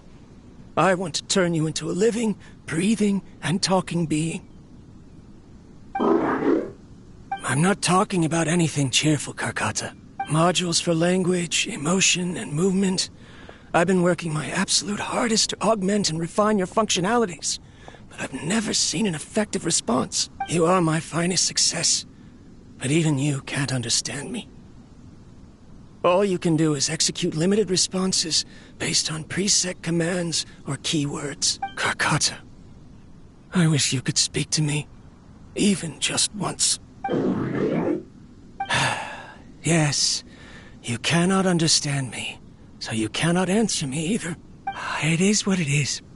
In a few days, I'll sell the failed ley line extractor for some more and continue my experiments. Life goes on, and I have to as well. I don't have any other choice. This is new. If I place another 2 control modules here to simulate the brain's thalamus... of course my heart decides to act up now. Why did I cut medication from our expenses? Karkata, come help me. Strange. I feel weak. Oh no, I have to shut down the extractor. Shut it off. If we let them recharge indefinitely, they'll go out of control. Right. I never input a command to shut down the extractor, so you don't understand what I'm saying. In the end, it's just like the Academia said. Mechanical life forms only bring danger. My research... Was there any point to it at all? I'm sorry, Kakata. In the end, I still wasn't able to turn you into a true mechanical life form. I see. So the ley line effluence was an accident. After Abatui's unexpected death, the mechanical monsters were driven by their instincts and continuously drew out power from the ley line extractor. This eventually resulted in severe damage to the ley lines. Paimon understands. Then why didn't Karkata go haywire like the other machine? Because Karkata is different from the other machines. Structures similar to living organisms, the ability to cry and laugh, and capacity for independent thought. To Abatui, only a machine with these features could be considered a mechanical life form. Perhaps only by building such a machine could he have the Academia acknowledge his protracted research. But if he had slowed down and saw Karkata as a friend instead of an experimental product, he would have noticed. Karkata can't speak. And yet it cares about Abatui far more than it does about itself. What does that mean? You'll see in a bit. But before that, we have a more urgent task at hand. First, let's find the control unit for the ley line extractor and shut it down.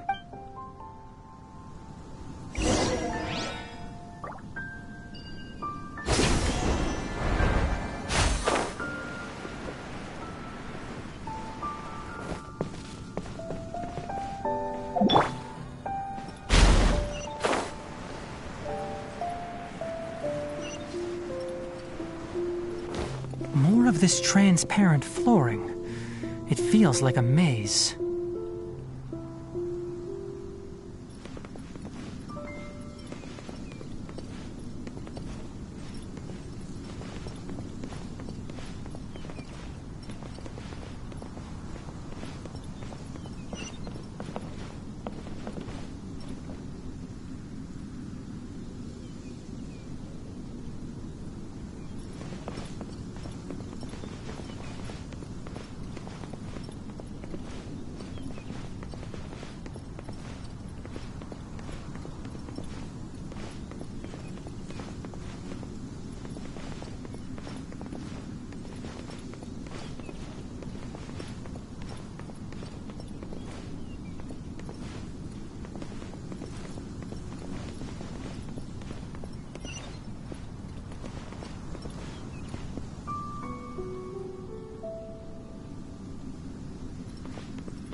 Below us is the final room.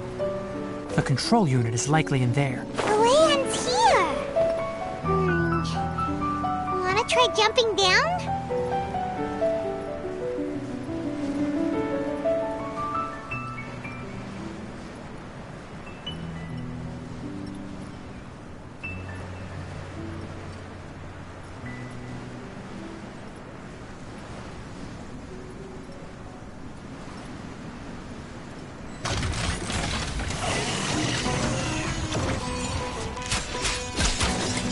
I hear everything!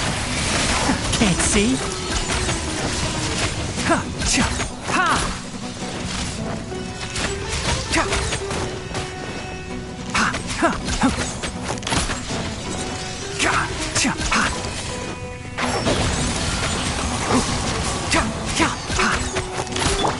Rain outlines your fate.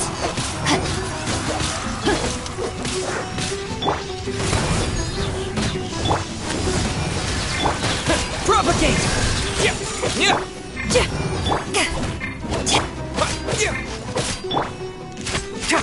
Enshroud! Let's nip that in the bud.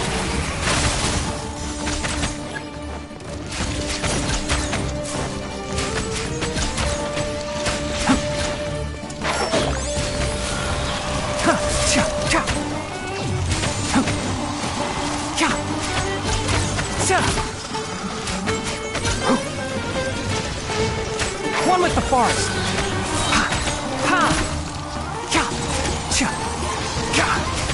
Keep up.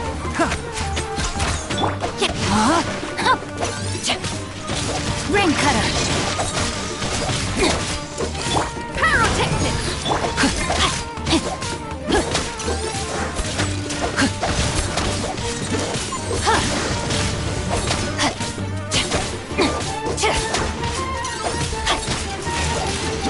Know my sword.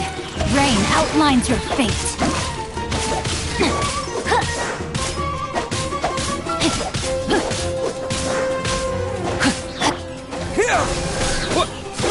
Spring forth!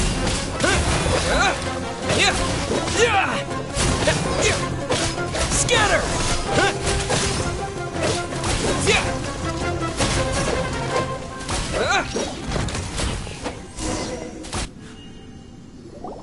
This should be the control unit.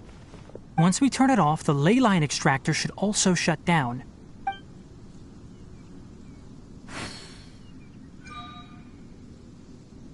Without an external force damaging the ley lines, they should start to slowly repair themselves. Oh, but I bet you two are more worried about Karkata. Let's head back.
So, Karkata has been collecting parts because it thinks doing so will fix its owner? Karkata is unable to understand the concept of death. However, it probably remembers when Abatui replaced its parts when it malfunctioned, and how that restored it to an operational state. It's true that Karkata isn't able to think or understand many topics, but it is like a small child that imitates what adults do. So that's why it kept stealing mechanical parts. But it can't repair its owner, no matter how hard it tries. Yes, but the important thing is that it formed the thought of wanting to repair Abatui. No one knows how this thought came to be, but it has even suppressed the instincts that Abatui had installed. If it really is as we've predicted, this research truly will make waves in the academia. It might have been possible to achieve this with ancient technology, but no one has been able to do the same with modern tools. Karkata? Karkata, can you hear Paimon? Tighnari says you're awesome! It reached its limit. It hasn't recharged this entire time, nor has it replaced its severely damaged parts. It's a miracle that it managed to hang on for so long. I'm going to confirm that the ley line extractor has shut down. Come with me. Let them be alone for a while.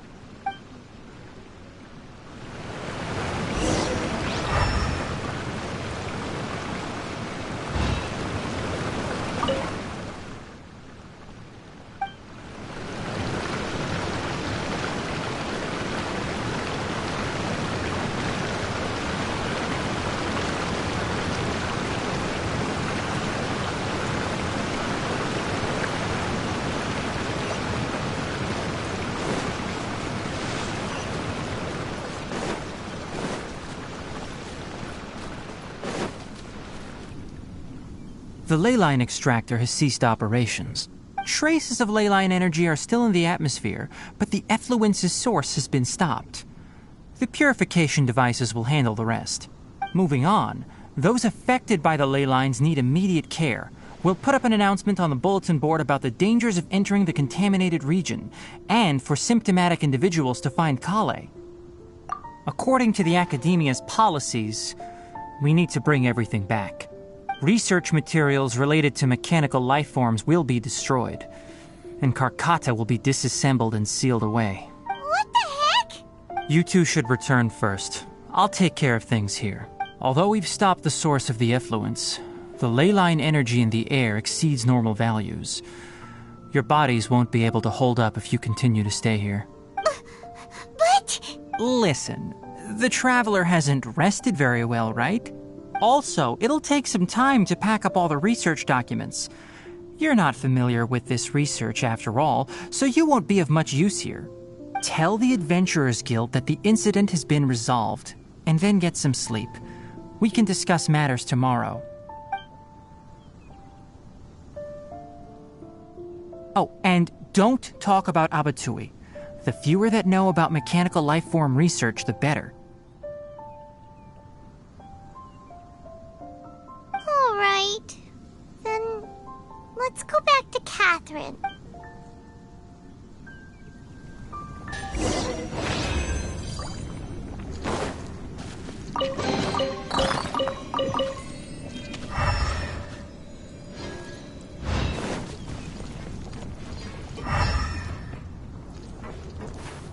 Why are you still here? I'll take care of this. Go and report to the Adventurers Guild, and then get some rest.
I will protect you.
Anyway, so the contaminated region turned out to be a ley line effluence deep in the forest.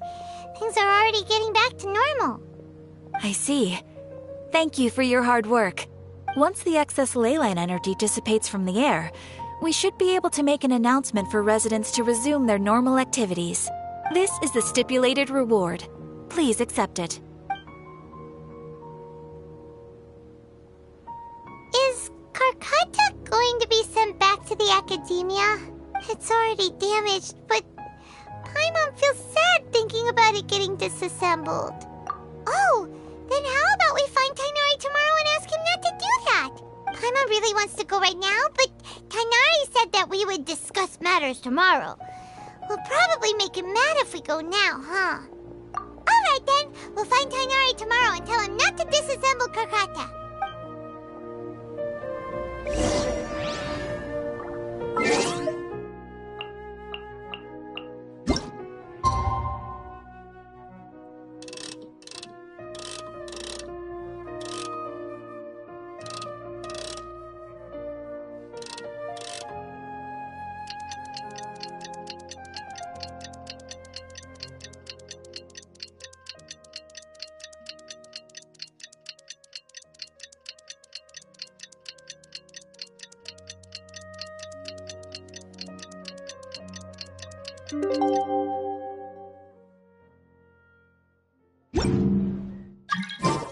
How are you feeling? Sleep well? We should go find Tainari. How do you think we should ask him?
Keep your voice down.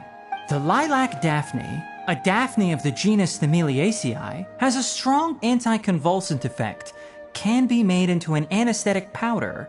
Extrapolating from these two datasets, it would be particularly potent against Piscine species. Hey, make sure you're getting all this down. Karkata?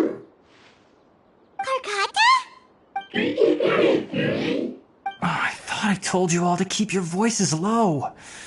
Plants aren't afraid of noise, but your shouting is making my ears ring. You didn't disassemble Karkata? Why would I do that? But Paimon thought you said, according to the Academia's policies... So that's why you two barged in like barbarians at this hour. Fine. I suppose I wasn't clear enough about this yesterday. What I meant was, according to the Academia's policies, all products of research must be destroyed. That's why we can't let the Academia discover that place. Anyway, the first thing I did was repair Karkata. During my time at the Academia, I took an elective course at the Spontama. Who knew it would prove useful one day? We then buried Abatui together.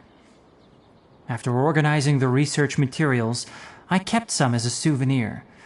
Most of it was burned to hide the evidence. I'm not with the Academia, so what do their policies have to do with me? On the other hand, I am the Forest Watcher of the Avidya Forest. I have a duty to protect all life in the forest. All life brought forth in this world has meaning. And Karkata is no exception. If it exists, then it shouldn't be carelessly abandoned or destroyed. That's great! Wait, you just said life form. You recognize Karkata as a true living being now? The possibility exists, is all. It's hard to explain Karkata's efforts to repair Abatui. Abatui only left behind a small portion of his research. Who knows how many commands he installed? Maybe a conflict between all those commands resulted in this sort of behavior. From a more rigorous perspective, it is impossible to conclude that Karkata is a real life form. But the possibility exists. I am willing to believe in that. By the way, I'm not interested in continuing research on this subject. I'm just letting it hang out here because this place is relatively secluded. But as things stand now, it wouldn't be a bad idea to make it my research assistant. At the very least, it can record my experiments. What do you think?